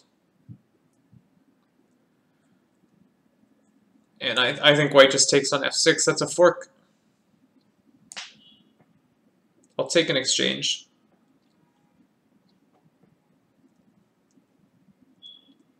Yeah, this is just a fork. That's a monster fork.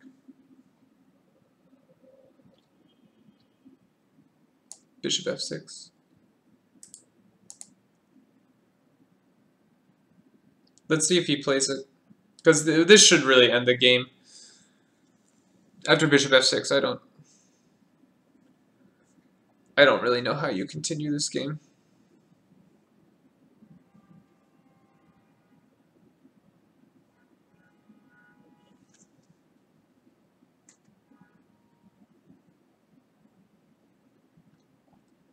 David Innes with almost 40 minutes to Chetu's under 1 minute.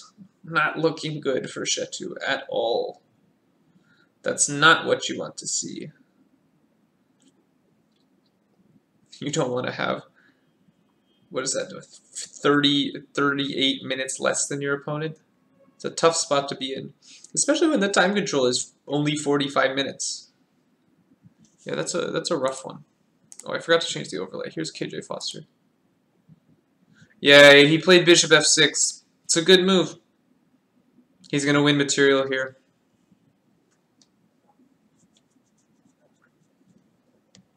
You might also actually have some issues with e7 coming as well.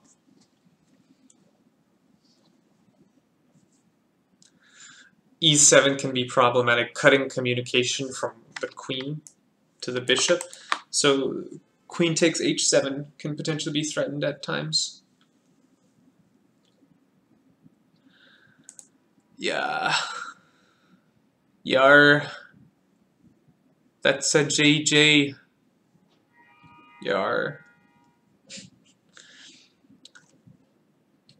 Alright, we're gonna go and stick with this rook versus bishop ending that we have. This very strange rook versus bishop ending. So a4 played. After a4, king g7. That's sensible. Takes. White wins a pawn. King f6.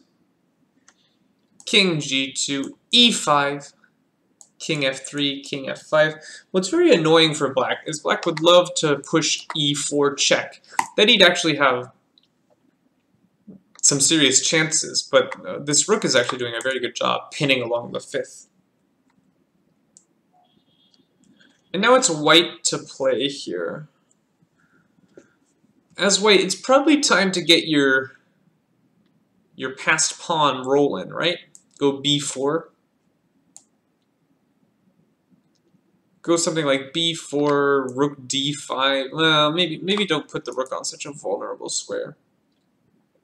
Although the rook on d5 actually is kind of safe after king e4. Oh, he took? Come, that can't be right. Taking only helps black. You've improved black's structure here. Now black's gonna go g5, g4, and then go and then bring the king up and go e4. I don't like this. White's probably still winning, but I think he's making life a little hard for himself.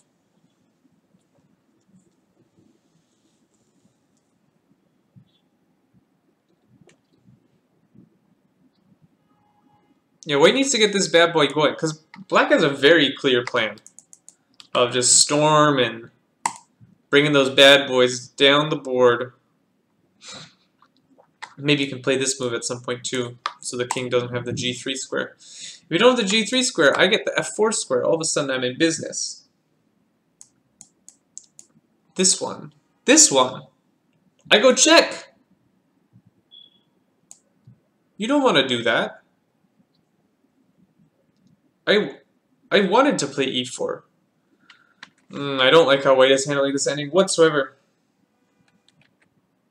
I wanted to go e4 check. You're letting me do it. You should go b4. Then I can't go e4 check. Although maybe you go g5. And that's a little bit unpleasant. So maybe I just go h4? Oh, I just kidding. Just kidding. So maybe, okay, I think the big mistake is taking. Because that just helps black a lot. Because that gives black this free hand to go g5, g4. I don't think White should take whatsoever. So, rook b7, e4 check, played, very good. King e2, d3 check. Hey, these pawns gain some distance. And king e1.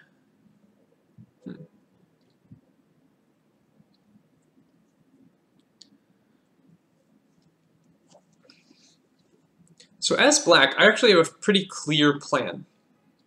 And the plan is to go g5, g4. We're going to exchange on g4. Then I'm going to go g3.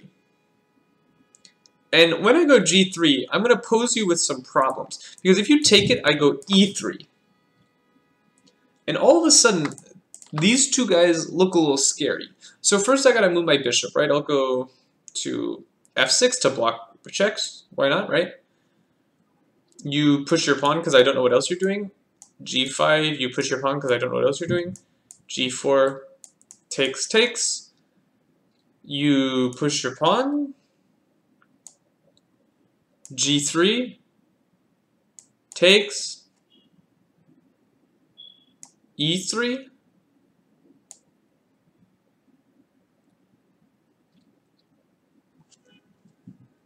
And what's going on here?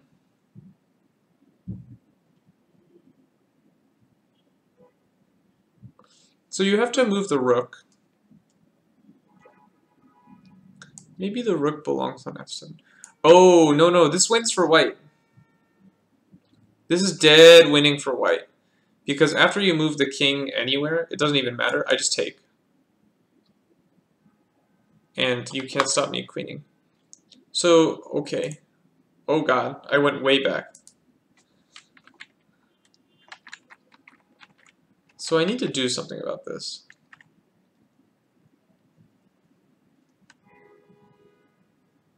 Is this already a threat? Like, can White go rook f7 here and take?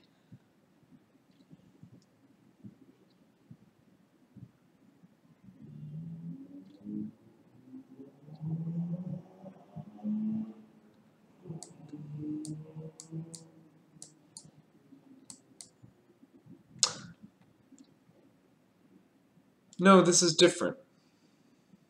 And the reason this is different is this pawn is still on the board. And that actually makes a big difference. Because now instead of going g3, when your king can hold these two pawns, I go e3. And your king can't hold these two pawns. That's very subtle. So after b6, g3 takes. You're ready to go rook f7. I need to move the bishop. I can't let you take this bishop from me. So bishop c3 makes sense. King should stay. But now e3. Ugh, this is a different kettle of fish here.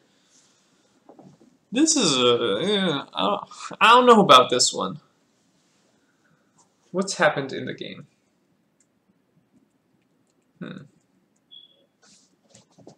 In the game, it looks like white gained a tempo on some of our lines because black played bishop h4. He both did and didn't gain a tempo because after rook f7,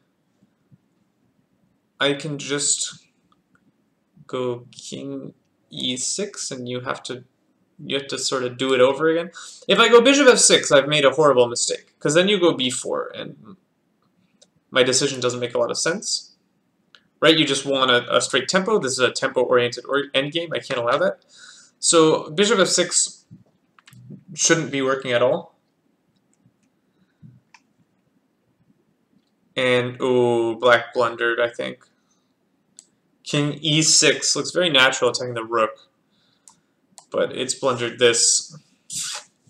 That's going to end the game, actually. That's too much. So it looks like black has to go king e5. Not allowed that. You can't check me, so I don't know, you go b4. Ah, I sort of missed the point of black's bishop h4. And that is, he goes e3. Okay, so I have to move my king, actually. Yeah, this is a problem. Because after king e6, rook f4, bishop f6, white wins the pawn, and that's going to be the game. Check.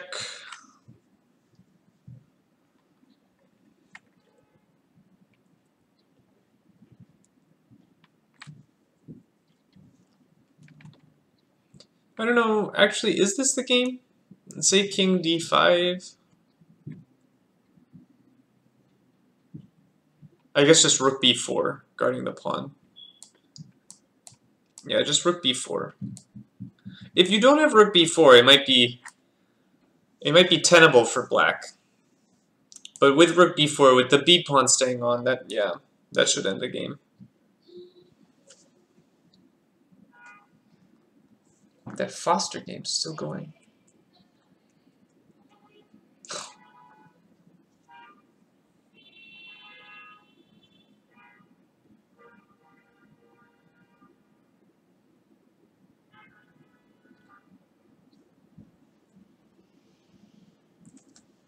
Yeah, Foster's just dominating. That's just a win.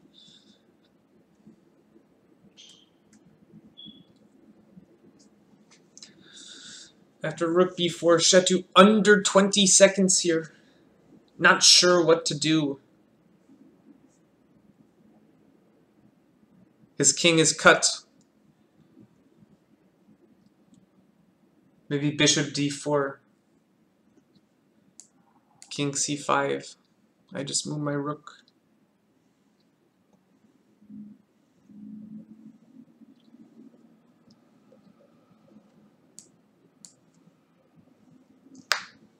Yeah.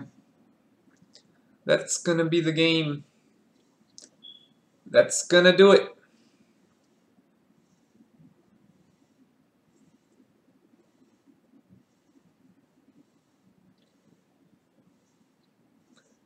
That'll do it.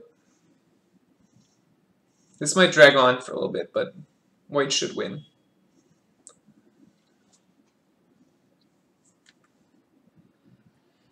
I'll briefly show the Foster position, because we saw a little bit of development there. That should be game over. After takes, rook f8, takes, oops, not that one, takes. Foster played rook f7, And he's simply going to win the bishop on h7. And with it, probably the game. That should be a resigns soon.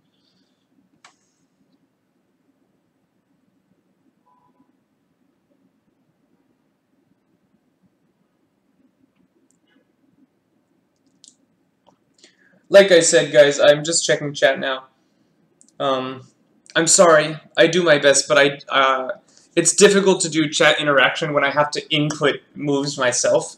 Like, if I got a DGT feed and I could just flip through the games, I could do a lot more chat interaction. But it's really difficult to look at, like, I'm looking at 5 windows on my laptop and then 4 windows on my PC. So I do my best, but it is quite hard when I have to input all the moves myself and get them from the games.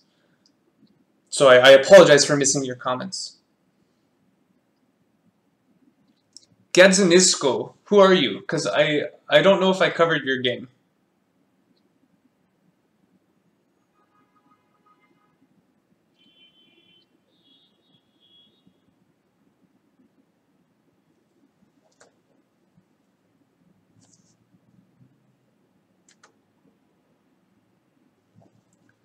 Queen b6 tried by black. Well,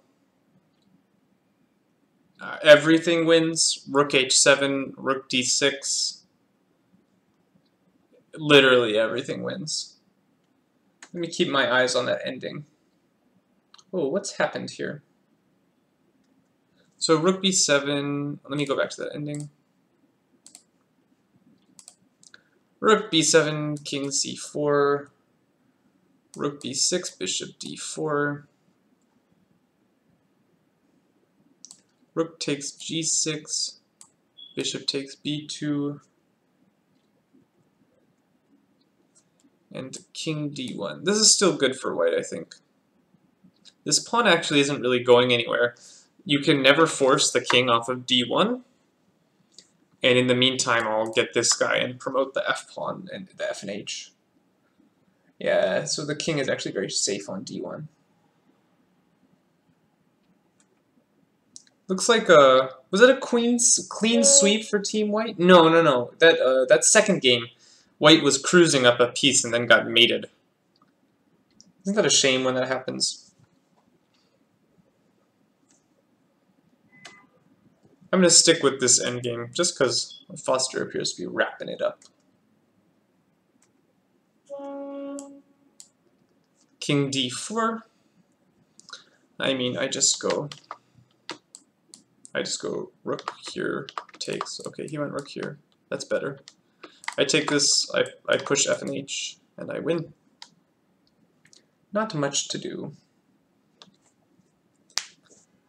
Not much to do at all.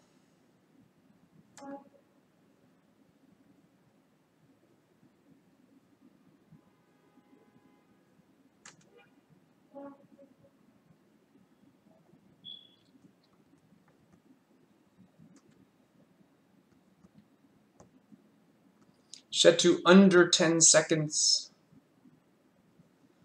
Yeah, this is gonna do it. Takes the pawn. King f3 is not effective.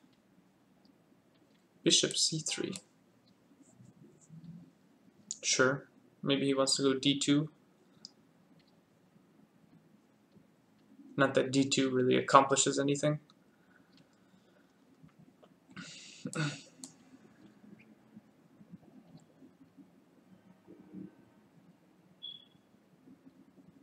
I guess he wants to trap the white king. But the white king shouldn't be needed to promote these.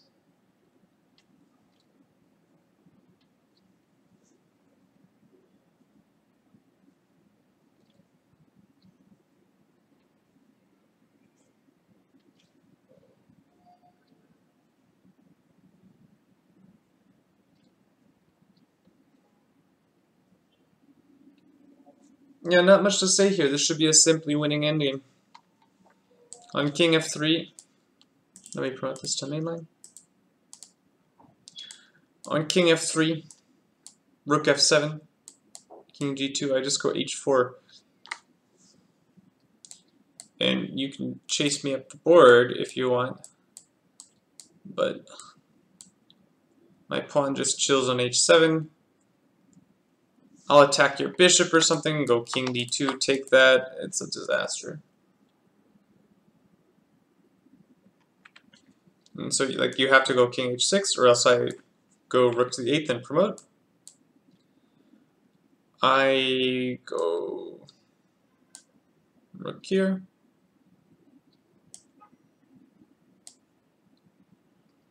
And here, you actually can't take the rook because of promotes, so I have time to play this. Yeah, we started down this line. After king f3, rook f7, check. I expect to see something like this, something like this.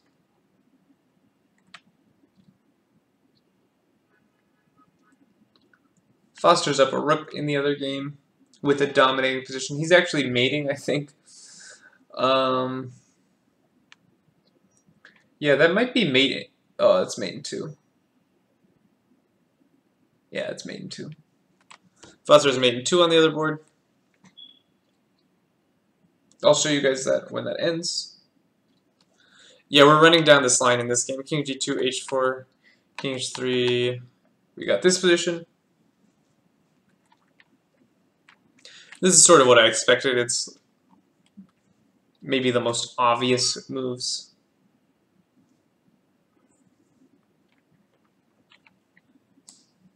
King g5, I'll just go h7. King g6, king h6, it doesn't matter, I just move the rook.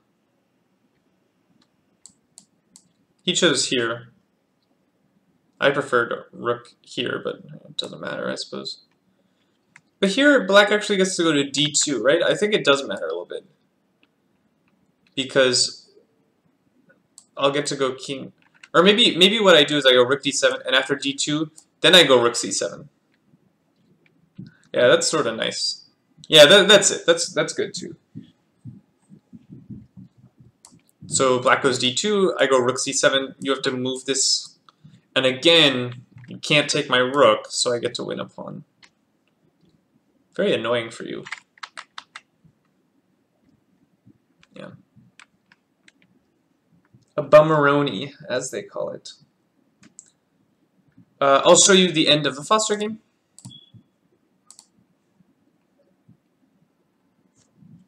We had this position. Foster said, I'll take a free bishop. That seems like a reasonable thing to do.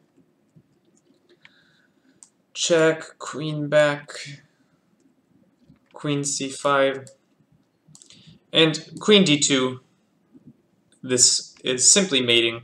Black accepted his fate and was met by mate in 2. Good game from Foster, punishing his opponent being underdeveloped and not castling, tearing open the center and getting at that king. That was very well played. In the Innes game, something similar to what I was talking about has happened. We saw rook d7, bishop e5.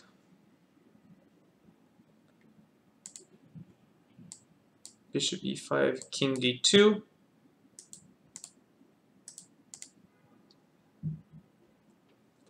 Bishop a1, king d3, bishop g7. I don't know why we're still playing this. White can just take the bishop and win with this pawn.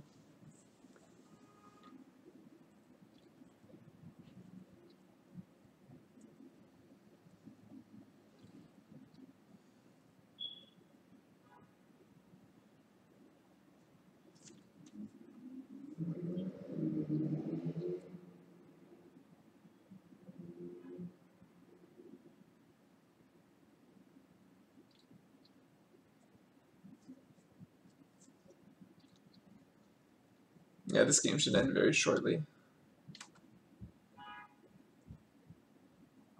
Check out our board 5 game. I will do that.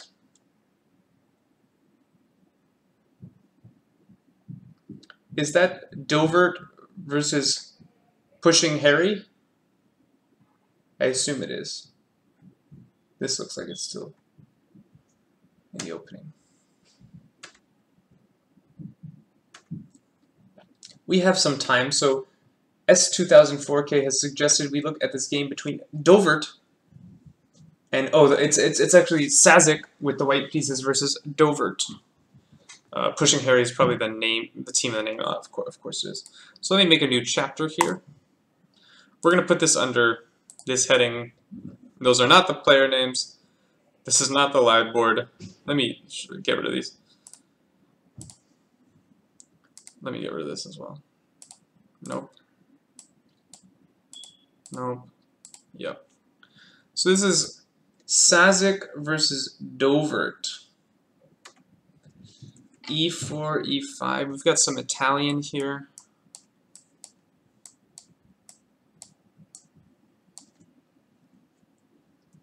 Ah. We've got a bona fide 2 knights with knight G5. D5. Okay, so we know some theory. I really don't know the theory of this, so this will be a fun adventure. E takes. I know there's a couple moves here. There's some B5. There's some knight A5. There's some knight D4. I've heard that's a little suspicious, though, if played correctly. So knight A5 chosen. That's probably the best move. Bishop B5. And here's C6. So black is choosing to sacrifice a pawn here. But he actually has some reasonable claims as to why he would do that. The reason that black is able to sacrifice a pawn is white moved this piece twice in the opening, white moved this piece twice in the opening, and if you accept my pawn, you're actually going to move this piece a 3rd time in the opening. So white is claiming that you're losing too much time here, and that my lead in development will be worth it. Bishop E2.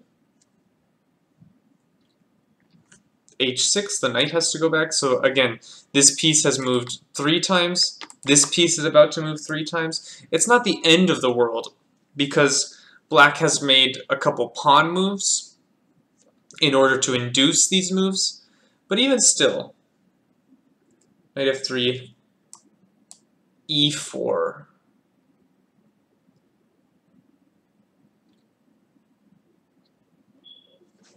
And white went knight G1? Well, color me surprised. So knight G1 just must be a horrible move. And I'll play it if I have to. But I don't have to here. Knight E5 must be perfectly playable.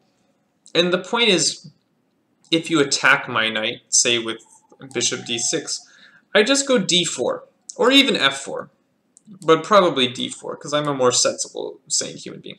And if you take en passant, then I have knight takes.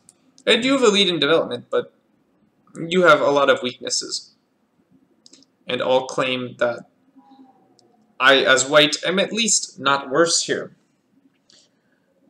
But after knight G1, I don't know if I can claim that I'm not worse.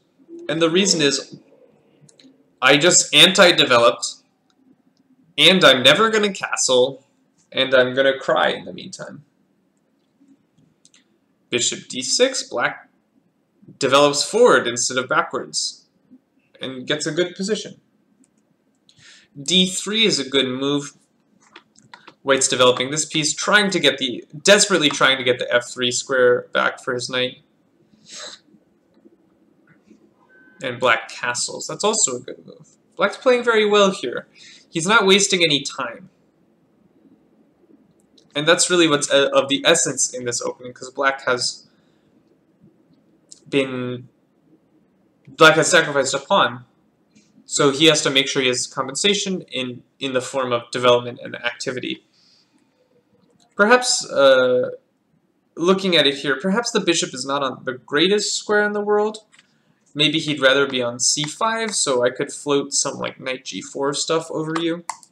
But that's probably neither here nor there.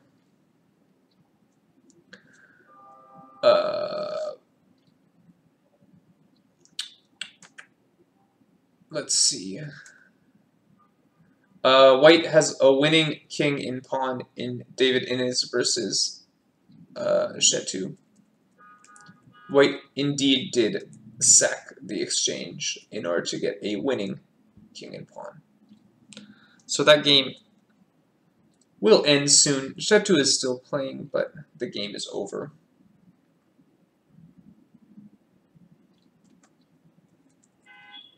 In fact, I don't know why Chetu is still playing, because the game is very clearly over.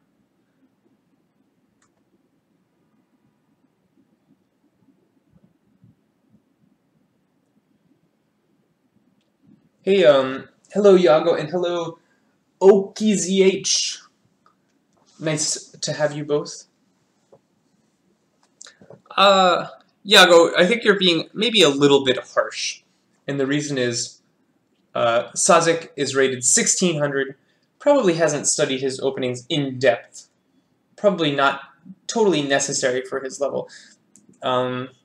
But if you don't know your opening super in depth and you get a sharp opening here, like the two knights, it's probably best to spend a little bit of time, because Sazek still has 43 minutes on his clock, 11 moves in, which means it probably would have been wise to spend a little bit more time and try and avoid the move knight g1 if possible. So I would be willing to spend 5 minutes trying to make knight e5 work, if that means I don't have to play knight g1. Knight g1 is a very sad move. I'm crying on the inside.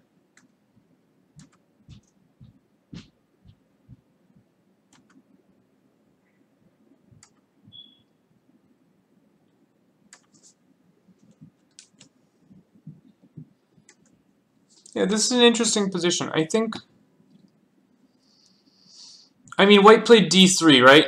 So white should probably take this and then bring the knight back out to f3. I feel like that was the point of this maneuver. Maybe white... okay, actually, I was about to say that maybe white can go knight c3. But that's probably not true, actually, because after knight c3... you might start running into troubles with takes here. And the problem is, I don't think you want to play bishop takes, because all of a sudden you might start having bad things happen to you on the e-file. You should probably go knight ge2, but I'm starting to have nefarious intentions over here. Probably starting with the move knight g4. And if you let me, I'll go queen h4 and start sacking pieces and stuff. So you probably shouldn't let me do that. But it's not so clear. Not so clear.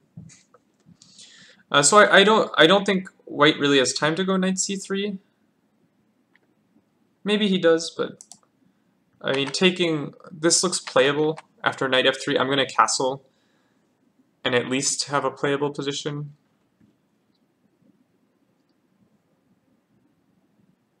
Here the knight is out of play, which is one thing that's annoying for black here. Let me say here one more time. Maybe that'll help my English.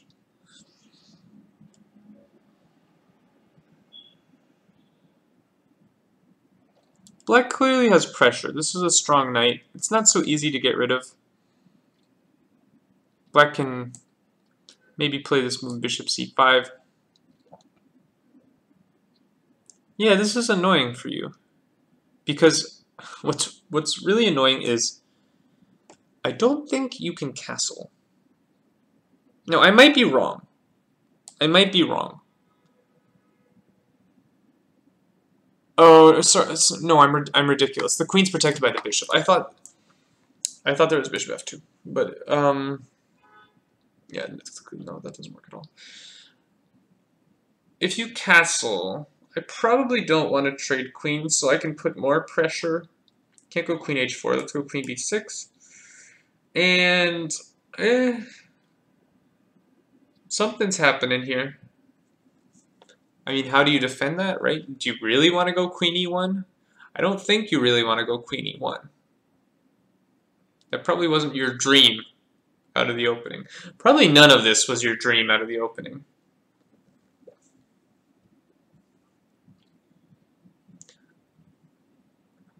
Maybe you have to go queen e1. But I mean, like, queen e1, I can just play slow. Rook e8, right? I'll go bishop g4. I'll start threatening things that you don't want me to threaten. It's just not going to be a lot of fun for you.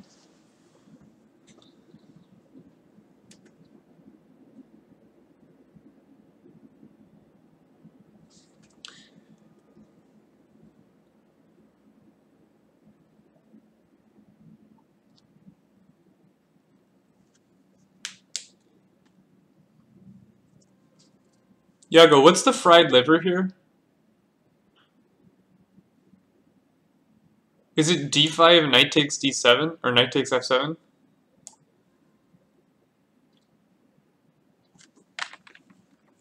How do you get the fried liver?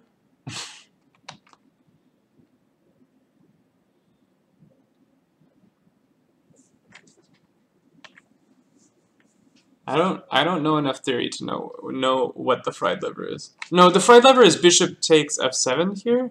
No, that's not the fried liver. What's the fried liver?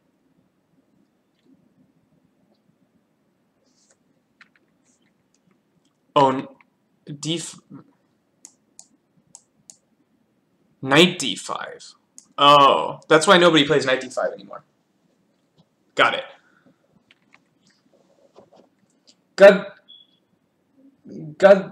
Godznisko. You were saying you had a game earlier. Is that your Lichess name? Godznisko?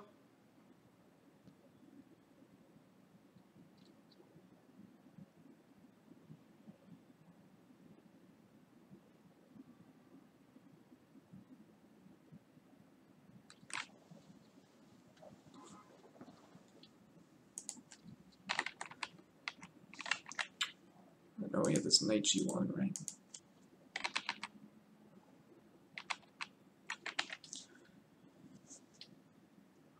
Oh, your likes Tal.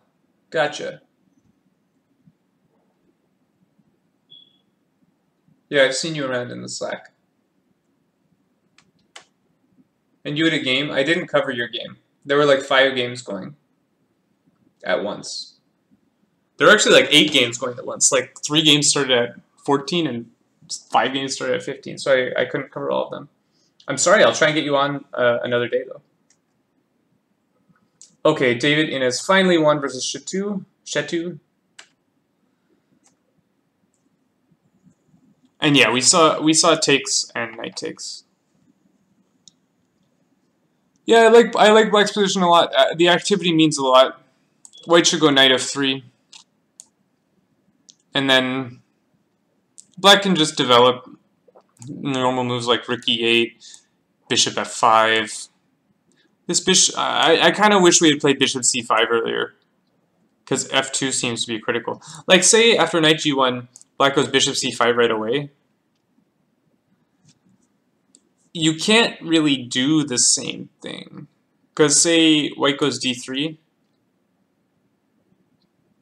I'll castle.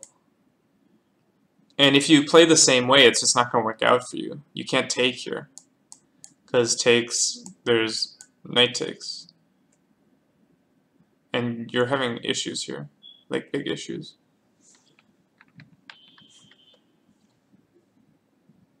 Whoa, that's not a good move at all. The game just saw bishop d3 here. Like, are you serious? That's the 4th move you're going to make with that bishop? Yikes. That's got to be an awful move. Okay, bishop d3. My first instinct is just to play rook e8 and say, what in God's name are you doing? To which the answer will be, I have no idea. So I have to ask myself a question of whether or not I would like to take this knight. It's not going to be an easy question to answer. So I can take it or I can play knight e2. Those are really my options. If I take, let's take a look, rook e4, knight e2.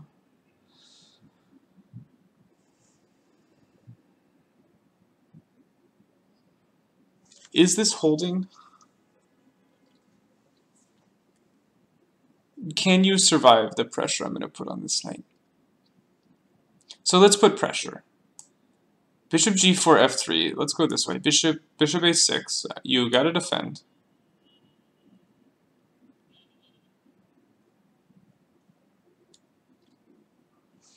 The problem you're going to face is actually, it's not the pressure, it's that you're never going to castle. You're never ever going to castle. I take, and queen e7, and you just can't castle. That's the problem you're going to have here. Hold on, was my bishop hanging? No, my bishop wasn't hanging. Well, maybe you can castle with bishop e3, but then all of a sudden, this little pony gets back in the game, right? And I think white has to castle here. But if white has to castle here, white is a terrible position. Take. This is great for black. Maybe I don't even take there. Maybe I just go like queen h4 and just start doing dirty things to you over here. Well, okay, queen h4 hangs my bishop. Maybe I go rook h4. Not so clear. I can take on e3 and have a great position. So it appears that taking the knight, bad things happen. Well, let's not take the knight. Will similar bad things happen? The answer is probably yes. So say I try and punish you for not taking my knight. So something like queen h4.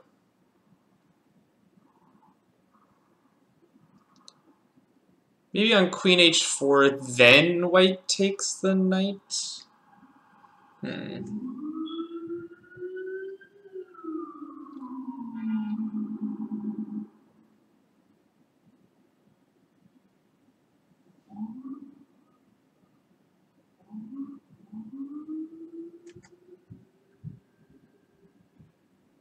Queen h4 is probably not good. I was just checking chat there for a second.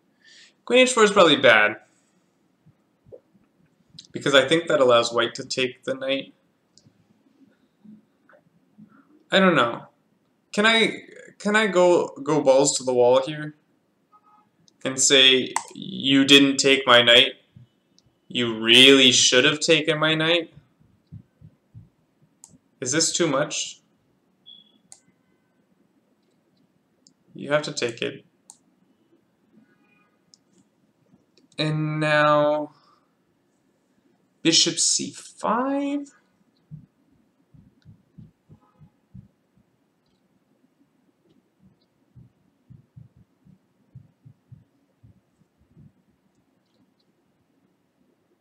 Bishop c5, queen h4, queen f6 all look so appealing. Maybe queen f6 first.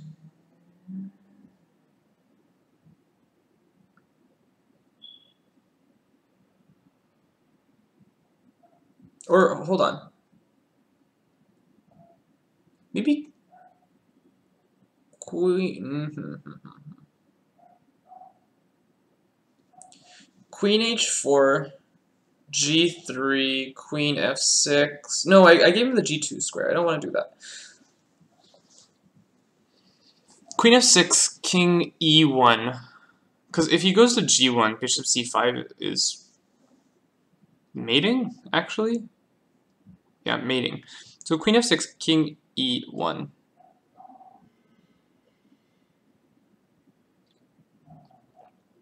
Can I slow play? Bishop c5, introducing a mate threat. There's rook f1.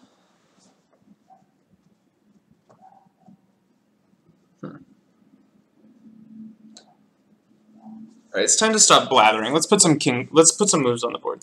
Queen f6, king e1, bishop c5, rook f1.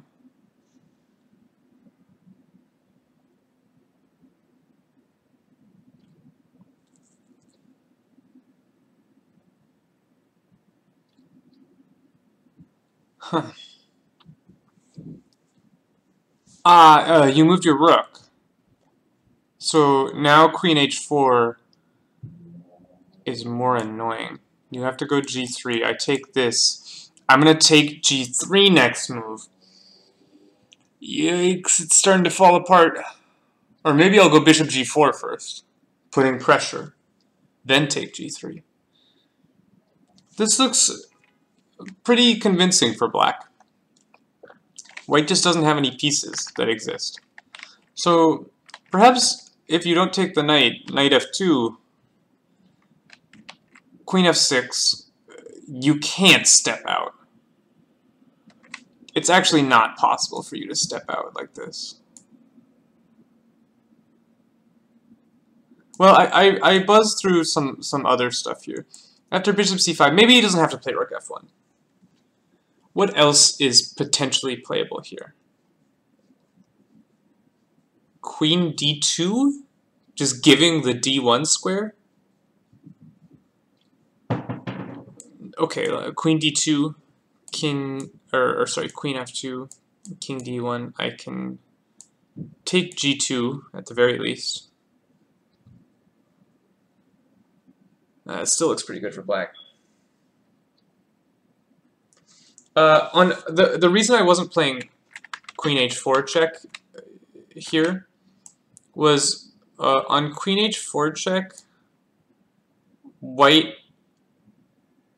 can go g3, and then if you go queen f6 check, I gave the king this g2 square, which I wasn't thrilled about. It might not be anything. I mean, maybe there's just this, and maybe that's very threatening. Like, this still looks great for white. I just think forcing the king to go to e1 is more problematic. There's also knight g3, it's true. Although I'm not sure you want to play knight g3.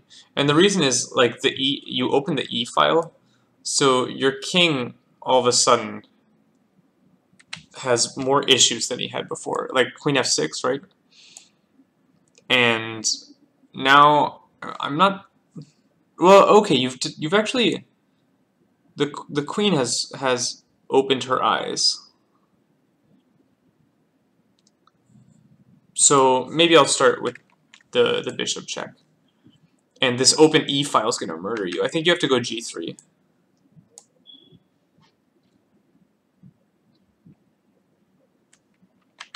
Let's see if any of this happened in the game. The answer is probably not. Oh, okay. We have this position in the game. White did not take on e4. If black finds knight takes f2, I will be very impressed. I think it wins for black. I think it's really the logical consequence of white's play. This bishop has moved 4 times. This knight has moved 5 times. So it is time for black to play c5. Okay.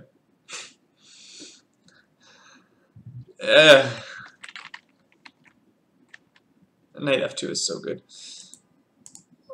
And c5, not as energetic, shall we say.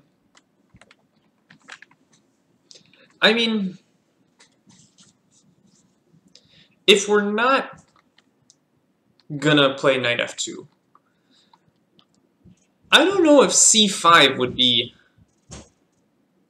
on my highest priority move list. Like, say I'm gonna not play knight f2. I would play something like bishop, well, okay, maybe not bishop g4, but like bishop f5. Or queen h4. I would develop. c5 feels so lackluster. And if I'm white here after c5, I'm like insta castle. That's the easiest castles of my life. I've never castled quicker in my life. Or maybe I take the knight and castle, so I don't get murdered. But like the king needs to get out of here. Although if I castle, do I allow bishop h2? That's actually a question I need to ask myself. Castles bishop h2. Like what's going on there?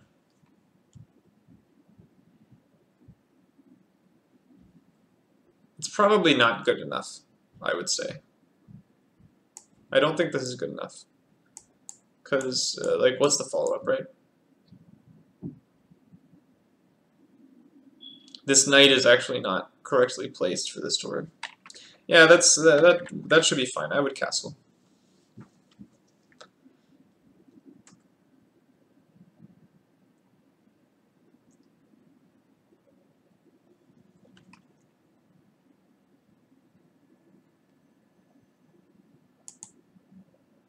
Not that. Yeah, white should castle. In my humble opinion. But I've been wrong before, so what do I know?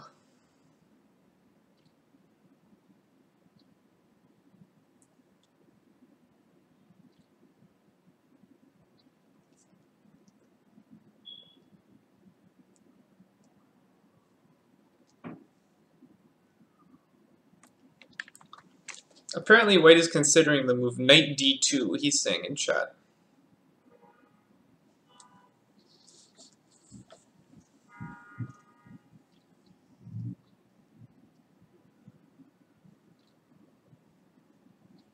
Maybe that's not such a stupid move.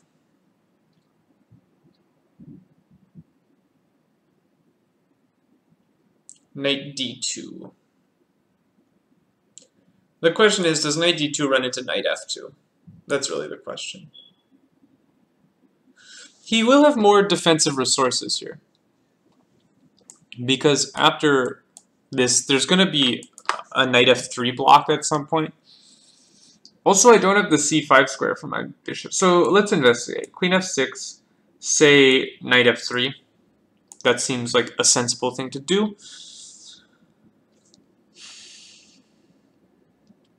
This looks much more stalwart for white.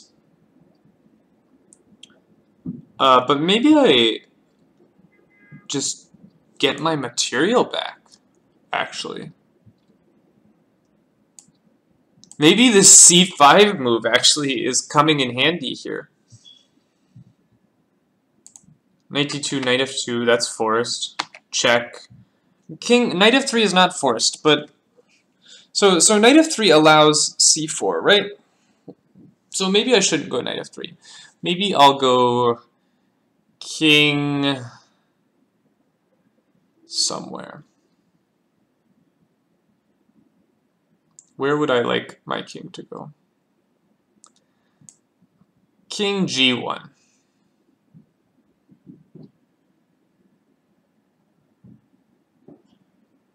What's happening here?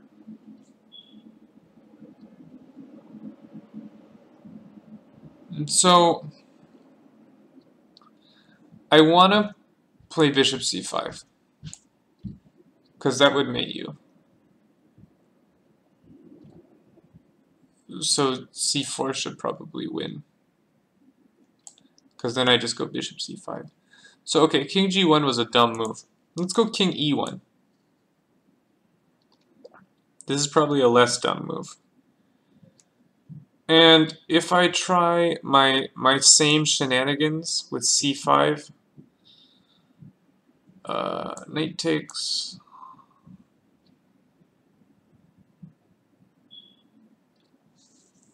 Bishop c5? Or should I take first and then go bishop c5? Oh, he's loose. He's loose. He gets checked off. Well, he's loose as well. No, but he hangs. Haha. You're screwed. You can't take my bishop. The e2 knight hangs.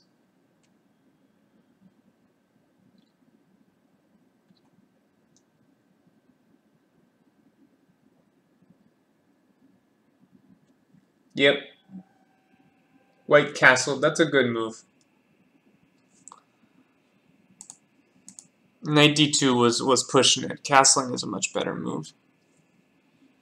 Yeah, and here it's not... Black's advantage is not so clear. I think black is still better, but black might have to play a little slowly here. Something like bishop b7 is probably good. Maybe black can go c4, but then the rook will lose some time. So something like bishop b7, this is probably a good move. And black has some slight advantage due to the ultra activity of his pieces. Wow. Black flicked out queen c7.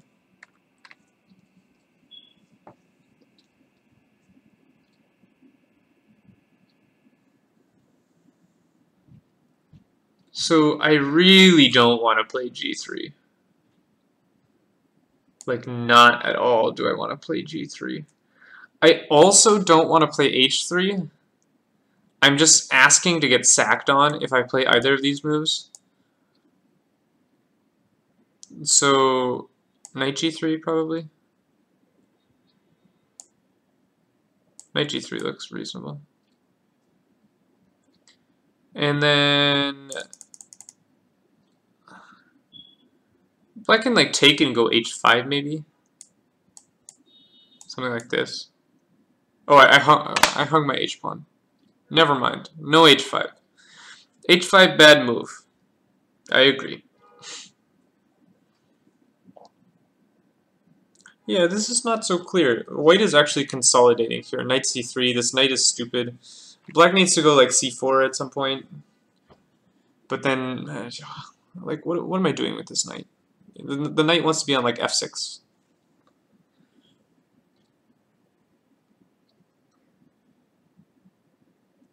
Oh boy.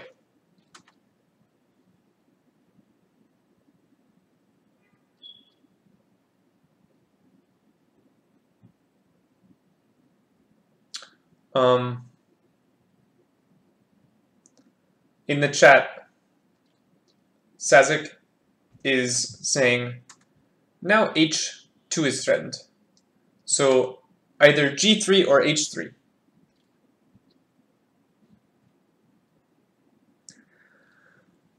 And I'm scared because I think either of those moves is like close to losing.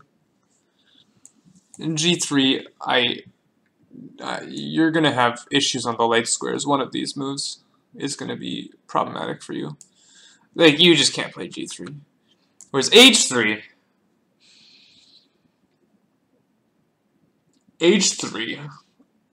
can I just go to town? I want to go to town. Let's try it. Every other sack has worked. Why can't this one? And like queen d7. I might be asking a little bit much of my position. King g2. I might be asking quite a bit much of my position. This is a tough attack to swallow with a knight on a5. Maybe h3 is playable. But I wouldn't want to play it. Let's put it that way.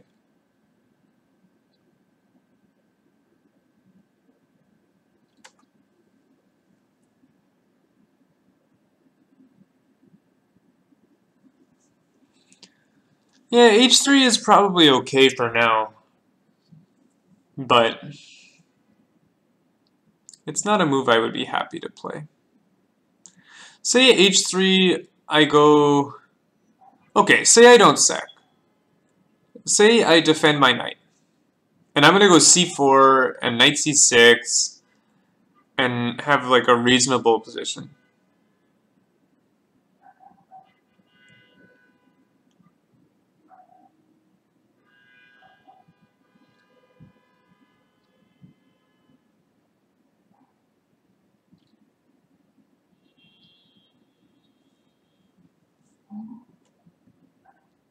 So, okay, let's develop pieces. That's a good thing to do. c4. Okay, white has to take, take, take, take. Not to g3 because I put h3. Let's go knight c3. No, not there. Oh, okay, we have issues. Actually, I've misplayed this for black. He's considering bishop takes e4. What? In this position? That shouldn't be okay.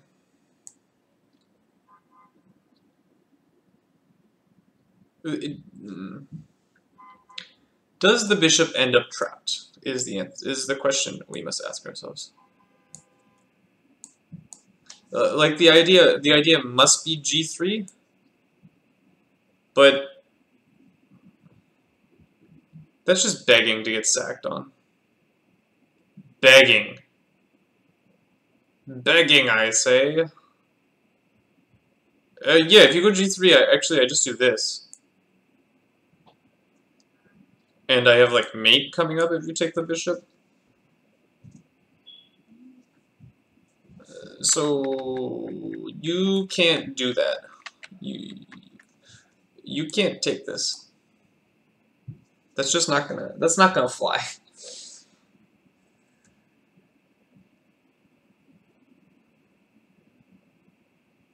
What about f4 to block the battery?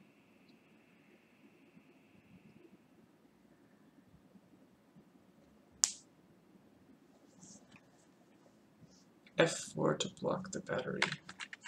That was not a move I had considered.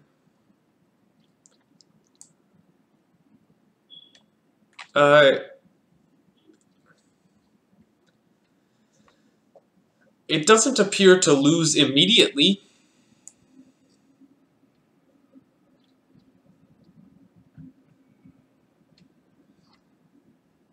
It does weaken the king side. It also weakens this diagonal. I would be looking at a move like c4 here. But maybe it's not so awful. Maybe I go bishop b7 and c4. Try to put pressure. The bishop's always very good on b7. I like that move a lot in all these positions.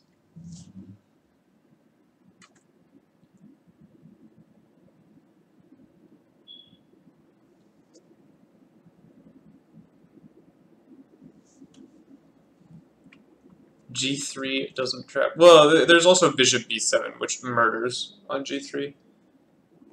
g5 as a response to f4.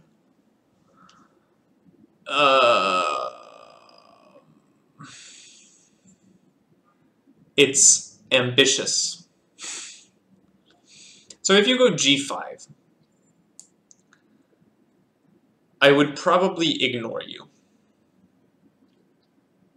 Because if you go pawn takes f4, I don't care. I actually couldn't care less. Actually, I have this like defended, right? So I can probably just go knight c3. Well, no. So knight c3 takes. You want to go knight takes. This isn't defended anymore. So maybe that's a little bothersome. So okay, I'll take. And go knight c3. The rook has to go somewhere. And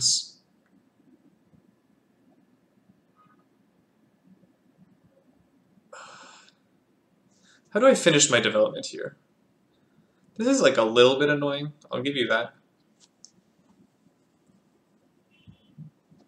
Can I go knight d5 and bother you with that threat? Maybe knight d5 forces the move queen d8.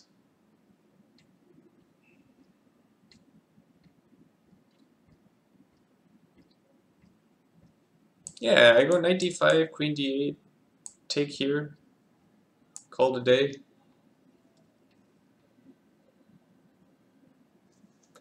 Yeah, that's a move where I'm sort of like, I'd be very leery to play g5. Just develop your pieces, right? Or what could possibly be wrong with the move bishop b7 here?